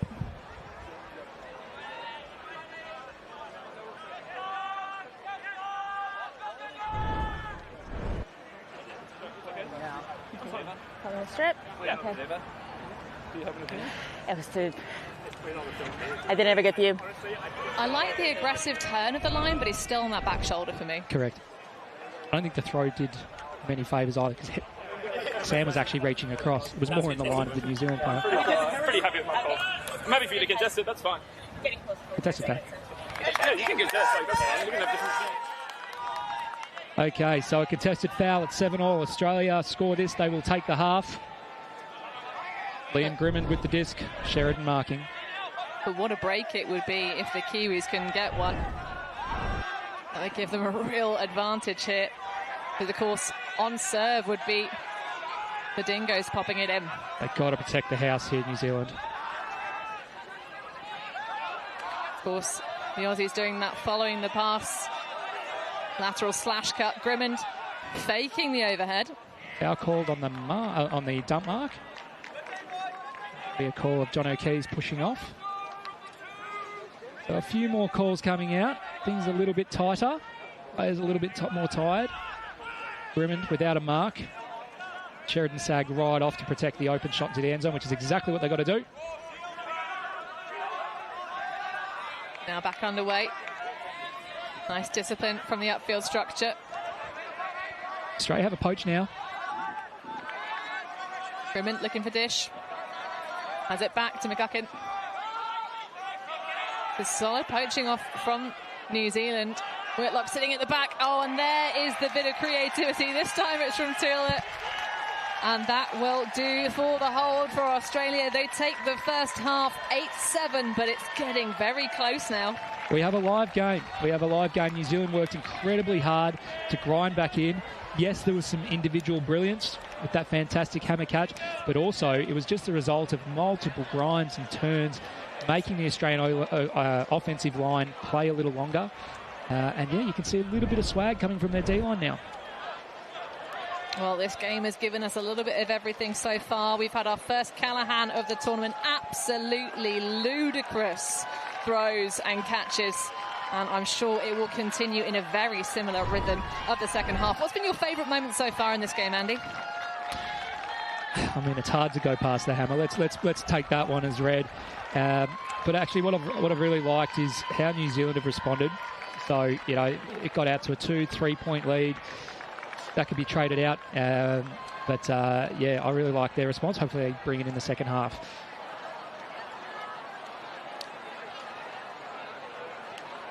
So we are going to go to a sideline interview. Yeah, Ewing, have you got us? Oh, Greta. Hello. Greta, entertaining first half, certainly for the fans in the stands. How have you found it from the sideline as a coach? Oh, also entertaining, but I love the intensity. This is so exciting to be playing against our friends and rivals over the ditch on home turf. So it's just so fantastic. The atmosphere's electric, and I'm loving the real scramble ultimate that's happening out there. Of course, we'd like it a bit neater and tighter, but we'll work on that as we get into the second half. We were expecting a very close matchup, especially after that test series that you played. In terms of the lessons that you've learned in the first half, what do you want to see in adjustments defensively coming into the second stage? I think our plan from the beginning was always that to build pressure and that blocks will come. So continuing to put pressure on the mark and making sure that we're really hassling those cutters downfield and really making sure our matchups are smart so we're able to do that really well. And Greta, as we let you go, what's the final message, I guess, from an offensive perspective? You certainly had it on your terms in the first half of that first half, but things are a little bit trickier towards halftime. Yeah, I think we just need to take a breath and make sure that we're playing at our tempo. As I said, the atmosphere is definitely feeding into the energy on the team, which is a really good thing, but we just want to calm it down and make sure that our shot selection is spot on into the second half. Well, thank you so much for your time, Greta. Good luck for the second half, and we'll see you soon. Thanks very much. Well, Australia just about eking out that lead here in the first half, but join us for the second stage in a few moments.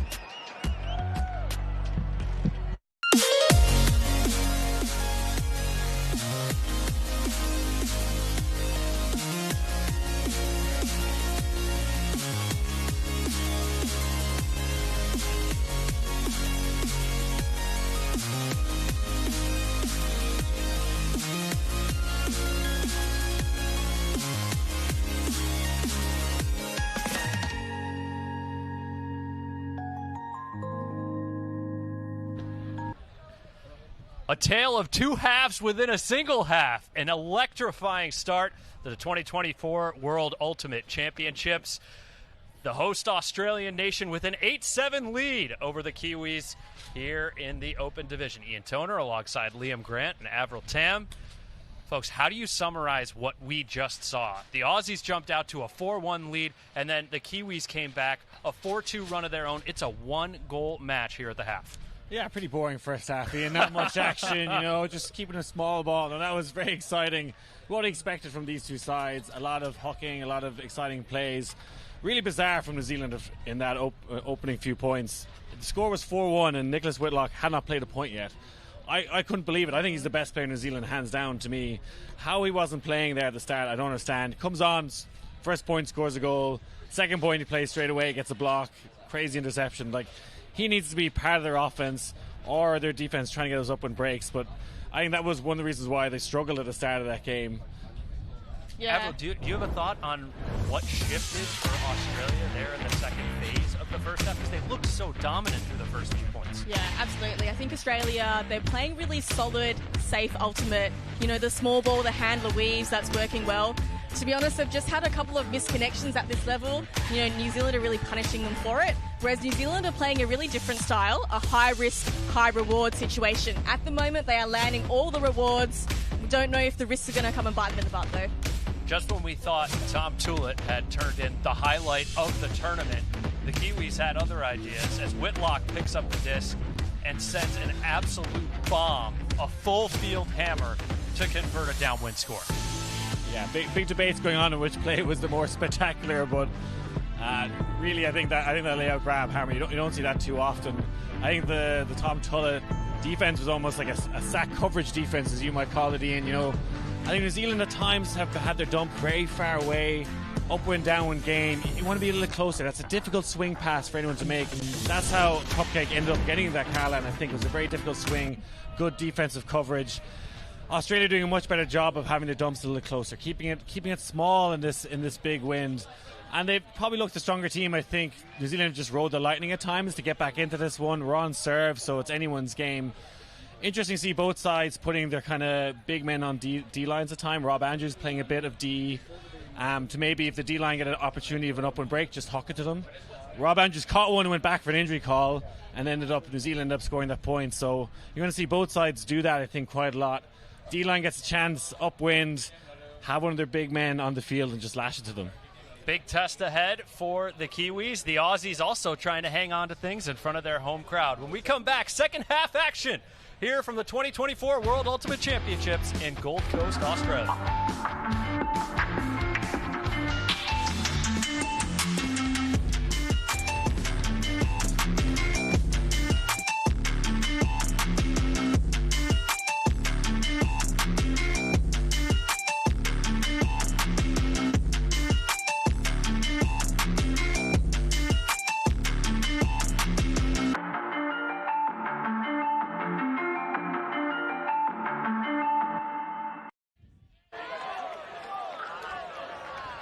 Second half about to get underway here at the World Ultimate Championships in the Gold Coast, Australia. And it's the hometown heroes, the Dingoes, with a lead by 1 point, but everything's still on serve. We're going to go down to the sidelines for an interview with the coach of New Zealand. Gary Jarvis, love to have you with us. Hi there. Gary, certainly the gauntlet thrown down early on in that game, dropping a few, but you must be very proud of how your lads have responded. Yeah, it's been a bit of a shock to the system coming from winter, and they're just getting acclimatised now, I think. A few nerves at the start, but they're really showing how much they want this. Well, have you given them an absolute just put everything on the line and be creative? Is that the kind of game line you've given for the first half? Hey, there's always everything on the line when it's Kiwis versus the Aussies. Thanks, Gary. All the best for the second half. Great, and a big thanks to everyone at home. The support's been great. Cheers, guys. Indeed, of course. Global fans watching the stands here as well as back home as a throw goes a little bit awry. And Australia will look to capitalise upon it. I don't think that was the creativity Gary had in mind, Hannah. No. Lely now running it around the back door. This being every other, and that one not the prettiest of passes, but they'll grind it through for the first break. Travel call. May pot that one back. Be a call. But David Andrews on that front cone, hitting the deck. Again, the Dingo zone generating an early block, super aggressive around the disc.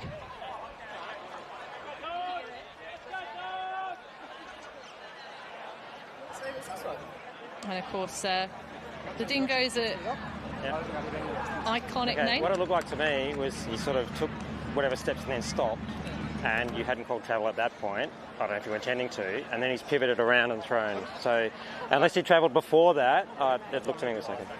Right. Call was retracted. Goal stand. Solid resolution there, and Steve Baker, the first time him getting involved on the GA far side of the pitch. Yeah, nice little pressure valve release for Australia. Got the early turn. It could have been 8-all, but instead 9-7. Okay, and so we're going to take a look. I've mentioned a couple of times at that Australian zone. When it has done things, it's generated turns within the first few points. Yeah, another look at some of that flow around the back.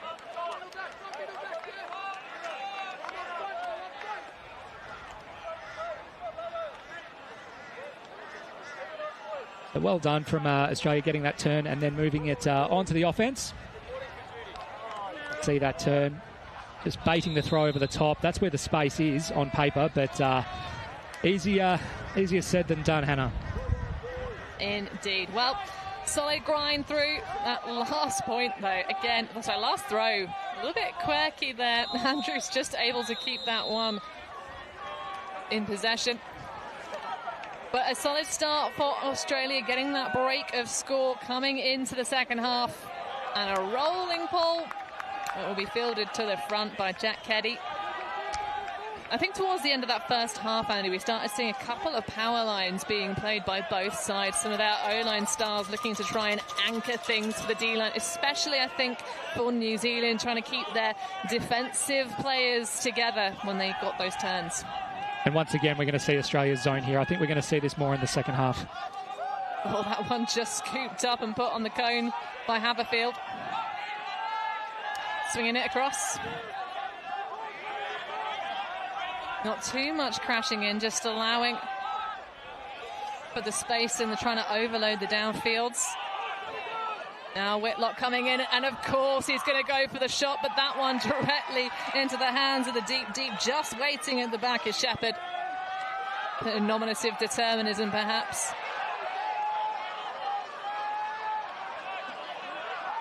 Lovely break, but miscommunication. Yeah, that was just unlucky there, Hannah. Yeah, Ladamatos having to trot away, and a short field for the Kiwis. They're going to go all the way to the back edge of the end zone, and what a blade that was. Perfect execution, reeled in by Waller. Yeah, I think that's great for New Zealand. They don't want the same thing to happen at the start of the second half as they had at the first. You know, and they did kind of give the disc away. They were looking down the barrel of 10-7 and having to pull something special out to grind back. As it was, there was a zig when you should have zagged, miscommunication around the dump, so they did get a bit of a freebie back. But again, they put it in, they maintained contact at 9-8, and they forced their upline. Okay, and so you'll see the Australians here. If we just have a look here, you'll see so many players around the disc. 1, 2, 3, 4, 5. That makes anything in around throwing laterally really difficult to do. So that means the space is behind. So they're baiting that throw. So you can see Australia taking away multiple options and just having to move it. Later on in this point, see it again here, collapsing all around the disc, 5 around it. And that's what eventually brought a little bit of pressure out, and they put that long shot, but Australia read it really well. Of course, it'll be interesting to see future opponents playing against the Australians, whether they'll be more mindful about the spacing around the disc. And of course, you only are allowed one player actively marking the disc at any one time. See this disc go for a brick. Yeah, you're right. Look, you've got to beat every team to win a tournament, but I guess one of the interesting parts of the showcase game is every other team gets to do free competitor analysis on you. So every other team here watching how both these teams play. You mean they won't all be buying event packs, getting themselves subscriptions and watching every single moment of coverage from the entire week, Andrew? Day and night. How silly of me, Hannah. And of course we have 4 fields being covered here, 2 showcase and 2 all access, to bring you as much of the glory here from this World Championships as Tulip gets put to a very high stall count indeed. Coming in and saving is Gann just to give that reset. McGuckin's gone deep. No, he's not. And he comes back underneath. Good matchup in the form of Wilcock. And that one just bobbles off the fingertips. Now, they're going to have a discussion here because there was a little bit of contact on the cut. Foreman got clipped on the foot. I mean, he still got the disc and did touch it with both hands. I hear you.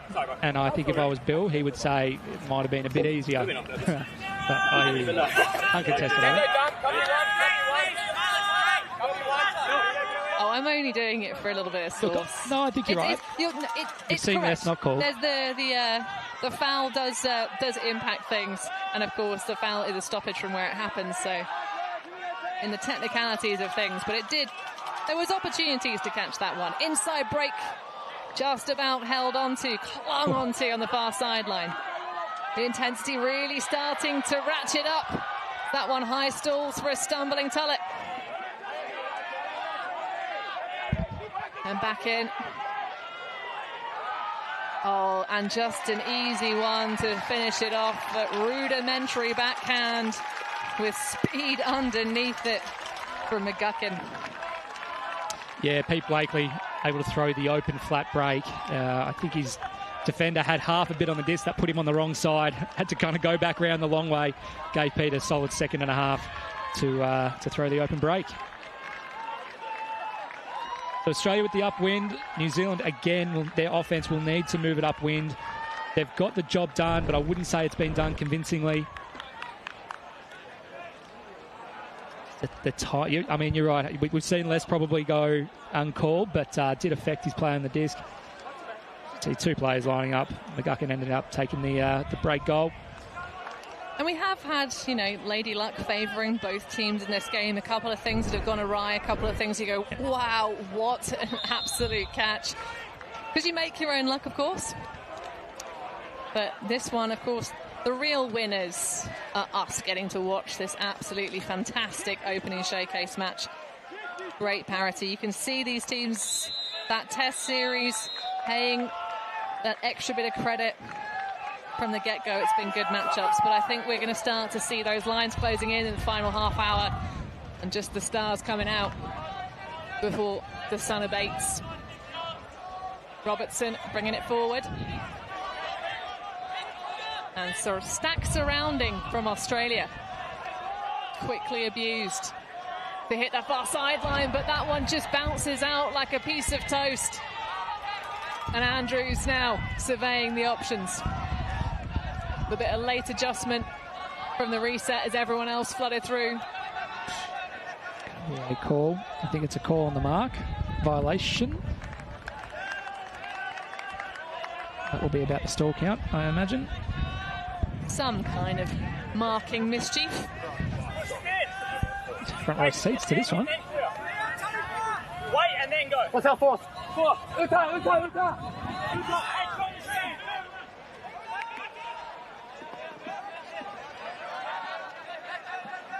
Well, whatever the adjustment is for New Zealand, it's making the stall counts rise again and again, but it's Andrews that just slips away from his matchup and hits the cone for the goal.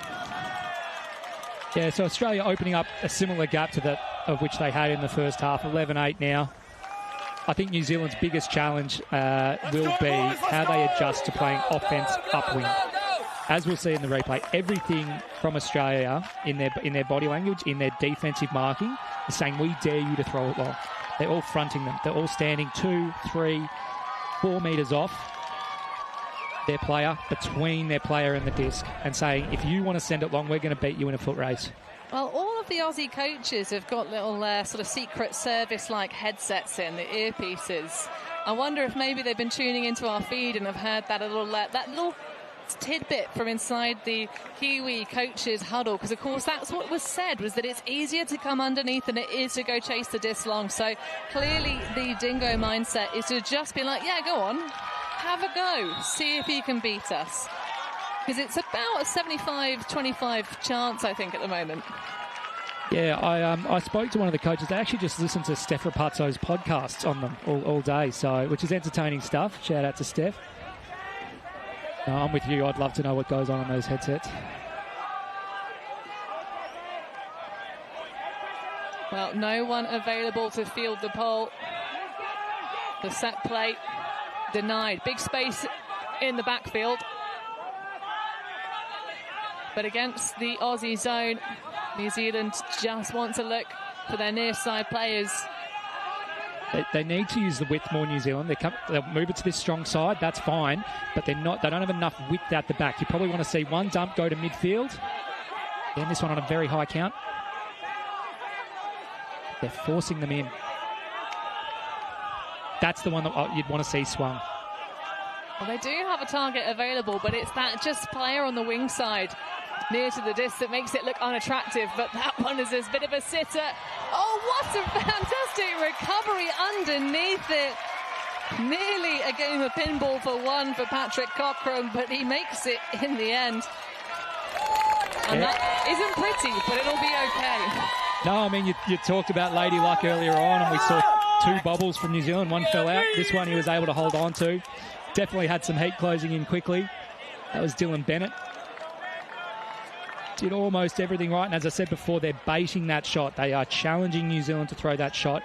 I think, as I mentioned, I think New Zealand could use the width a little bit more, get it up to that high side. But that shot a little bit of inside out on that flick, just did enough. Downwind, pardon me, so it's not going to hang too much. Yeah, you can see what you're kind of trying to achieve with that throw. A little bit too softer, zippier version might have done the job a little bit more comfortably, but it will do. Big shout out as well to the POD, the pod, the parents of dingoes that I bumped into on the airport on the way to the Gold Coast. In particular, the down of Peter Blakely. They've got a set of hats. Some of these are the parents, actually, for the senior players. They've been heading over to join at World Championship tournaments since the junior days back in 2006.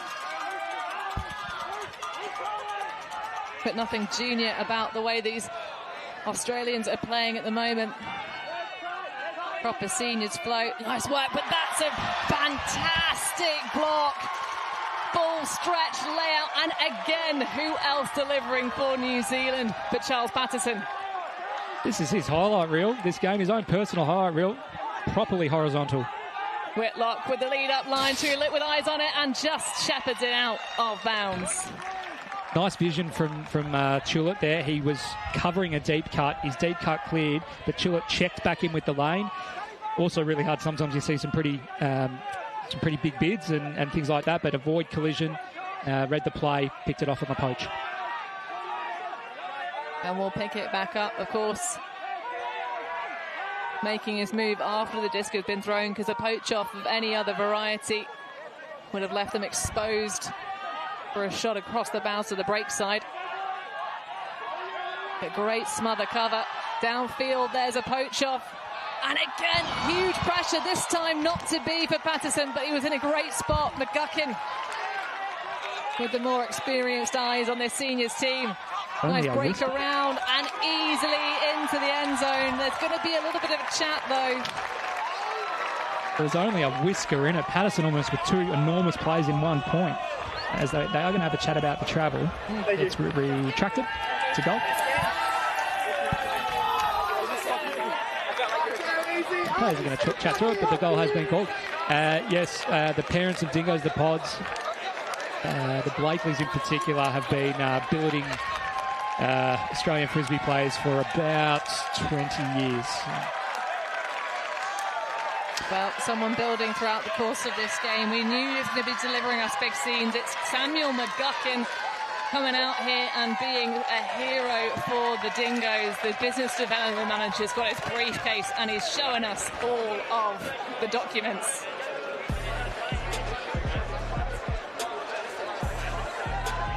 Yeah, so the thing about McGuckin is that he can do it with his legs and big grabs, but he's also developed a reasonably nice throwing repertoire as well, which makes him a risk under. So a bit of a pain for anyone to kind of mark. He can take you deep, but he can take you under and punish you with some aggressive shots.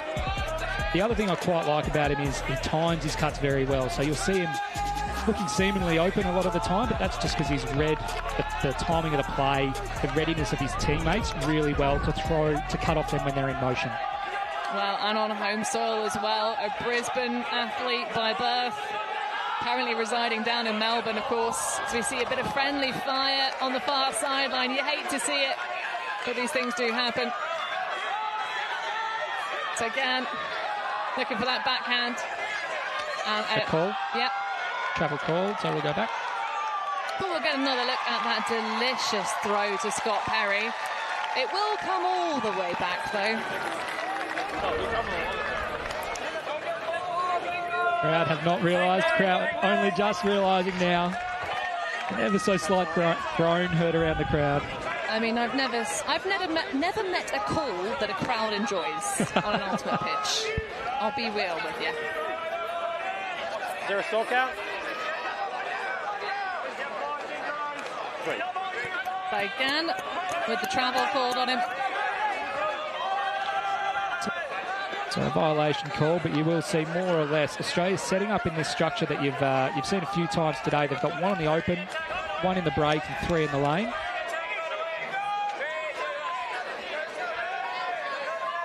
So that mini isolation without really encouraging too much poaching. So weirdly, you've kind of got more of an ability to move away from that stack that otherwise you'd surround, but that's going to be the second bounce effort. Haberfield going up to make use of the miscue. Yeah, really poorly timed little bobble from the disc. Oh, that one absolute shot fired that makes it 3/4 of the way down the field. But not into the safe hands of any of New Zealand's players. Well, it didn't go 3 foot off the ground at any point, despite being a 40-metre shot. That's a slip and slide, isn't it? Almost like it was upside down.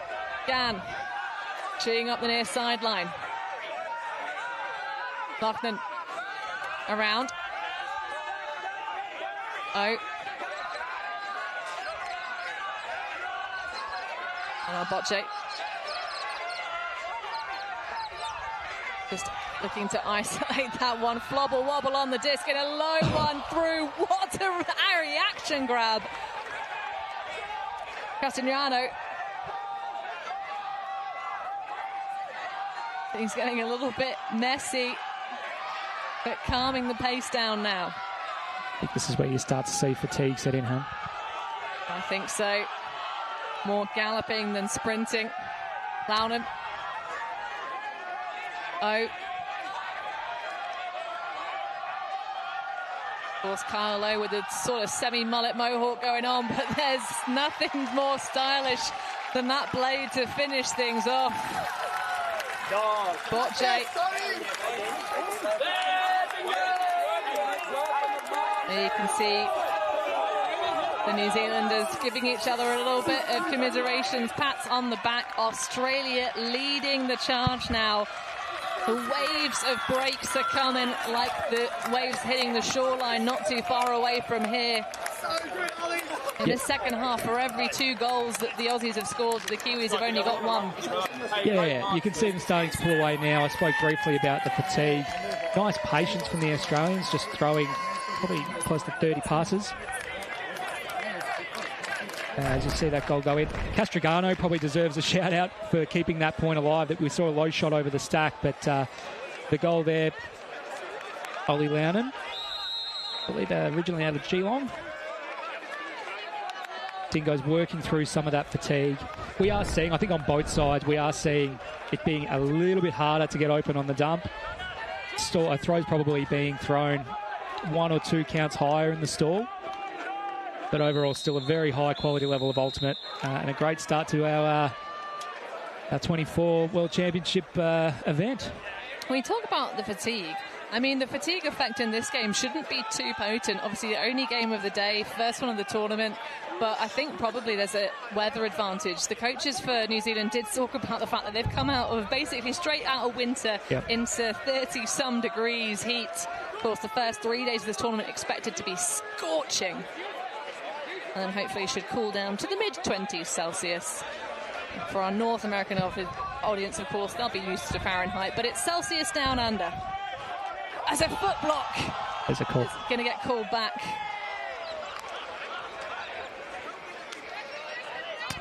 Nick Lely thinking if he quickly threw the goal, maybe he'd get away with it. No, it's still going to come back as the players will have a chat.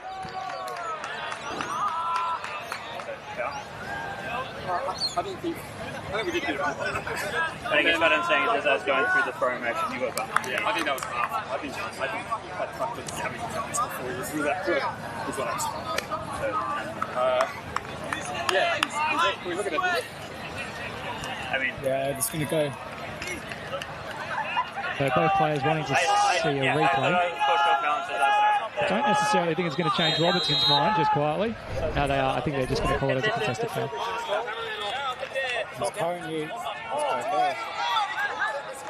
Yeah, it's a difficult 1-2-3 play on, but I love the little push pass. The amount of spin generated from that man's fingertip of the index.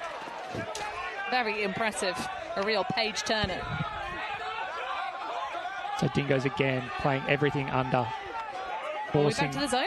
Yeah, forcing New Zealand to play small ball.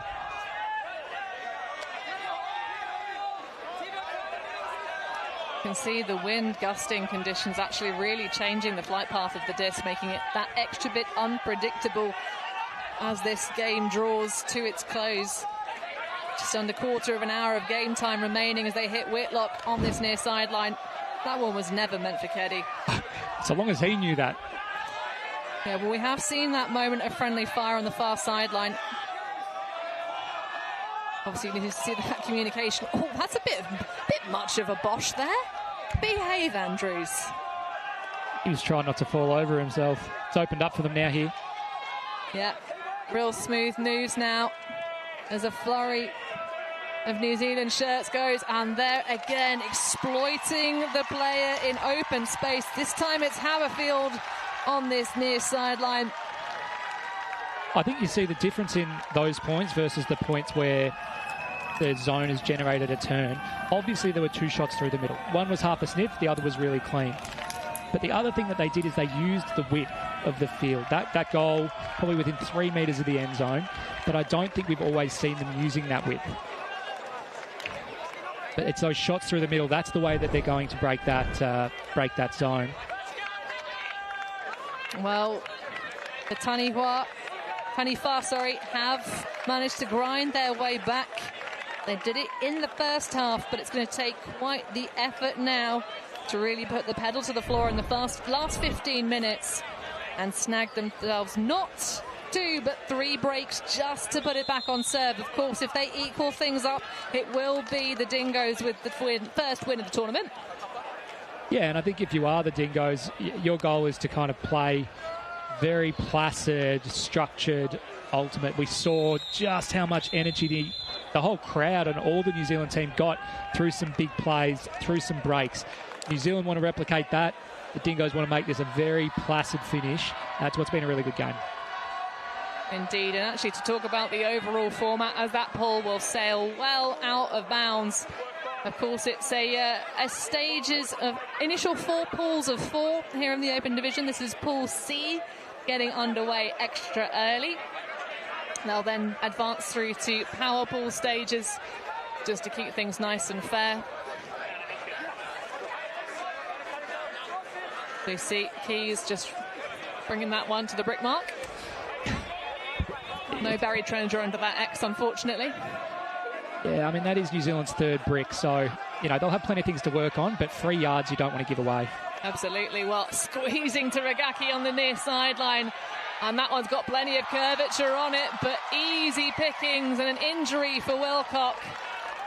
I think cramp. That looks like cramp, yeah. Hopefully just cramp, but hero play. Read that throw from Ragaki very well. So we are seeing Andrew come on, and it will be Ragaki taking a seat. So Australia able to make a change because New Zealand have made an injury sub. A little interesting that they're benching the player that just turned it, but I know Tommy's going to stay on. Well, I mean, you back McGuckin, but look at the celebration on the sideline as Wilcock comes back. Wilcock knows the score. He knows the crowd can help get New Zealand back into this game. Whitlock ripping it deep. Absolutely huge boost, but cannot be contained into the paws of Tony Clark. I'm not surprised. Well, yeah, I mean, that's it. It wasn't out of his reach. I think it went directly under him because the thing had a motor on it. That's the point. Too much of a boost, man. Yeah. the hand cannon of Nick Whitlock. Yeah, I think you'd more see that throw at the Guts event over the other fields. So let's see if New Zealand's junk can get a turn. Well, they're going to launch it to the far sideline. Exceptional execution of the throw from Tulip. And going deep, hovering underneath it. Little pack emerges and a slap down. No call, whistle clean defence for New Zealand. I had every wind back the clock analogy ready to go. We saw the big dog 2-on-1, but I think between the two defenders and the sideline, that was always going to be an ask, even for Thomas Ragaki. Another shot for New Zealand's break D. And they're going to go for Whitlock, putting the team on his back so far in the course of this game. Fantastic positioning, foul called, and there'll be a discussion with Andrews. Yeah. I think you saw that coming early on. I think Andrews, there was a little bit of contact on the back.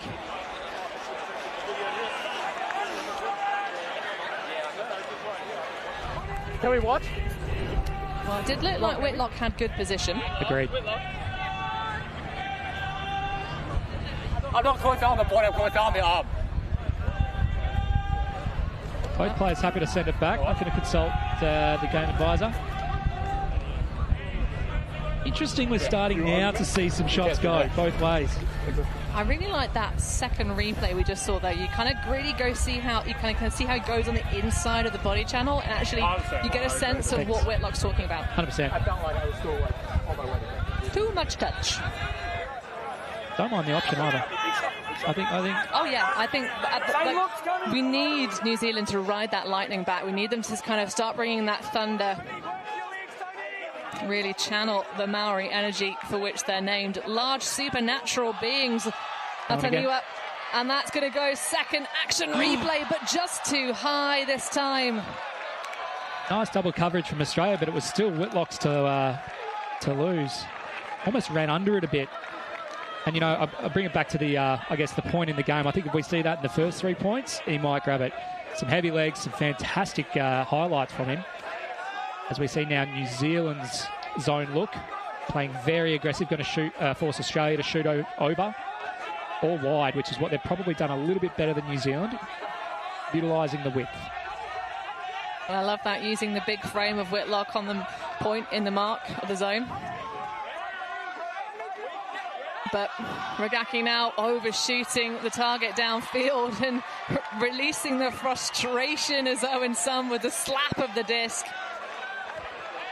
Probably set his team back 15 metres, just quietly gave the disc a second life. Why not catch it, man? Catch your D's. Safely heading to the ground before he almost bobbled it on the wrong way. Of course, Owen Sun, I mentioned it very briefly earlier. Baby son, reason, of course, the sister watching back at home. I think she's here. I think she's attending the event.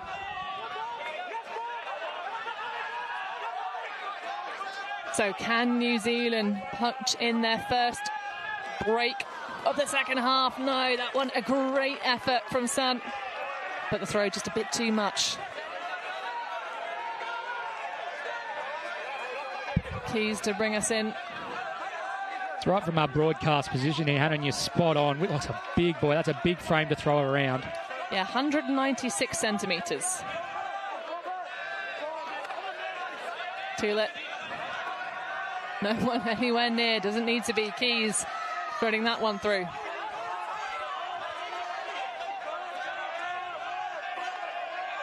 Do you have the poach off on the far sideline? We know they've got the blades to hit it. And that's the difference. That's the throw that New Zealand weren't throwing, that Australia are happy to take the high side. Ragaki against the breeze. This one is perfectly weighted. A little bit of footwork required to make it count from the Guckin. But 1 point away now. The Aussie D-line will come out and see if the Dingoes can take this one quickly, or will New Zealand start to ascend? Tom getting around his teammates saying, see lads, third time lucky. You just needed to give it to me one more time. But again, it was from the very far, what I'd call the high side, over to the low side. And if New Zealand have to defend laterally, as well as up and down the field, it's always going to make it really hard, despite lovely bid. But I'd say that's the difference in how both offences are approaching a zone defence.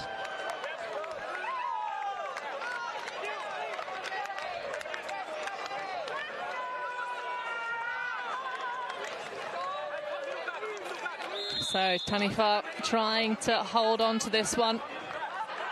Not so used to this setting, of course, known as supernatural beings that live in deep pools, rivers, dark caves, or in the sea. So coming to shore here to try and snatch this first game away from the jaws of the Dingoes.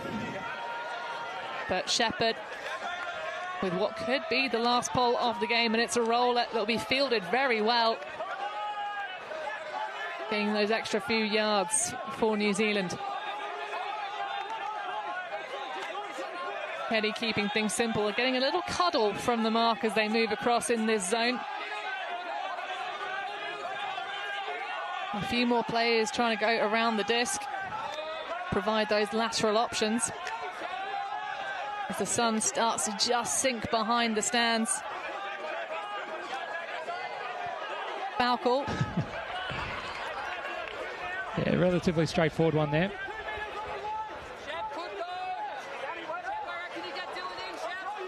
Uncontested foul.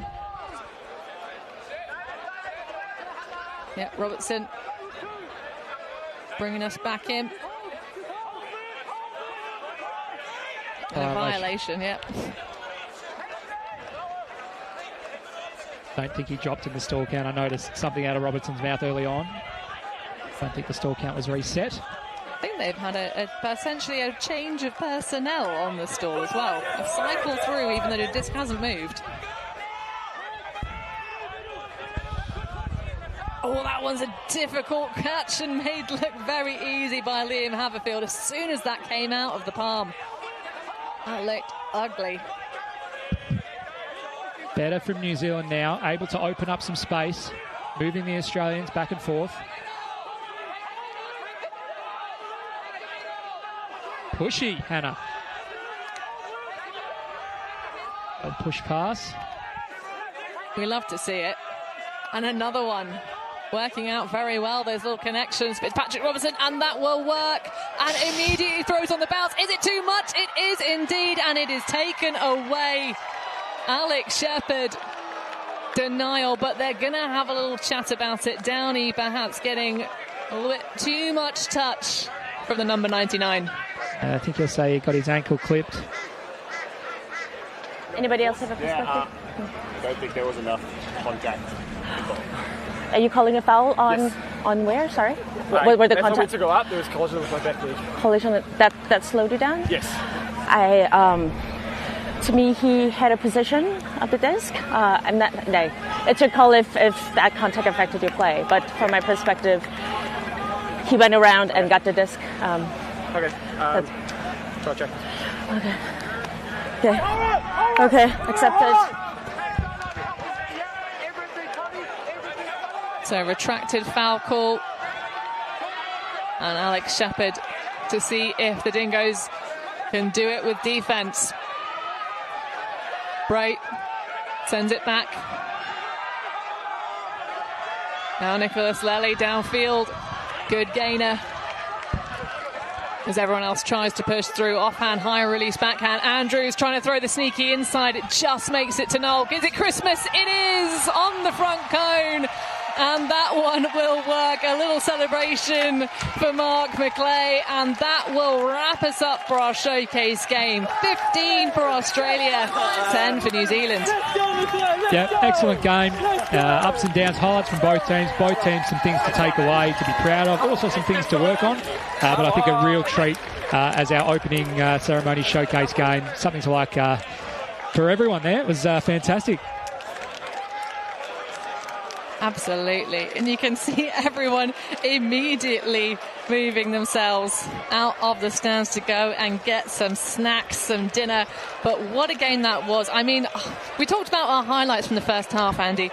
Second half? Yeah, I think the play started to slow down a little bit. But, like Greta Murdoch said coming out, just wanted their offense to be a little cleaner, and I think Australia really did that. And I liked, I guess, the adjustments to zone. I think we started seeing some junk on both sides, because we saw a nice little lefty backhand there. Well, looking at the numbers from this game, the story being told in this match, of course, a strong performance from Australia. Really fantastic on the break side of things. Total turnovers, though, 44 for the game. Pretty much even Stevens in terms of the other opportunities to exploit. But, of course, it was all about the break chances for Australia. Perhaps a bit too much personnel coming on for the Kiwis at the end of the first half to grind things back. But the lead well held for the second stage. As we're going to head down to one of the Australian Dingoes players, Sam McGuckin. Guck, you must be happy with that 15-10, but New Zealand did give you a bit of run for it there. Yeah, no, it was a really good game. We always thought it was going to be a bit of a tough clash. We played New Zealand 4 times a couple of months ago, like literally on this field, so we know each other quite well, so it was going to be always a bit of a back and forth.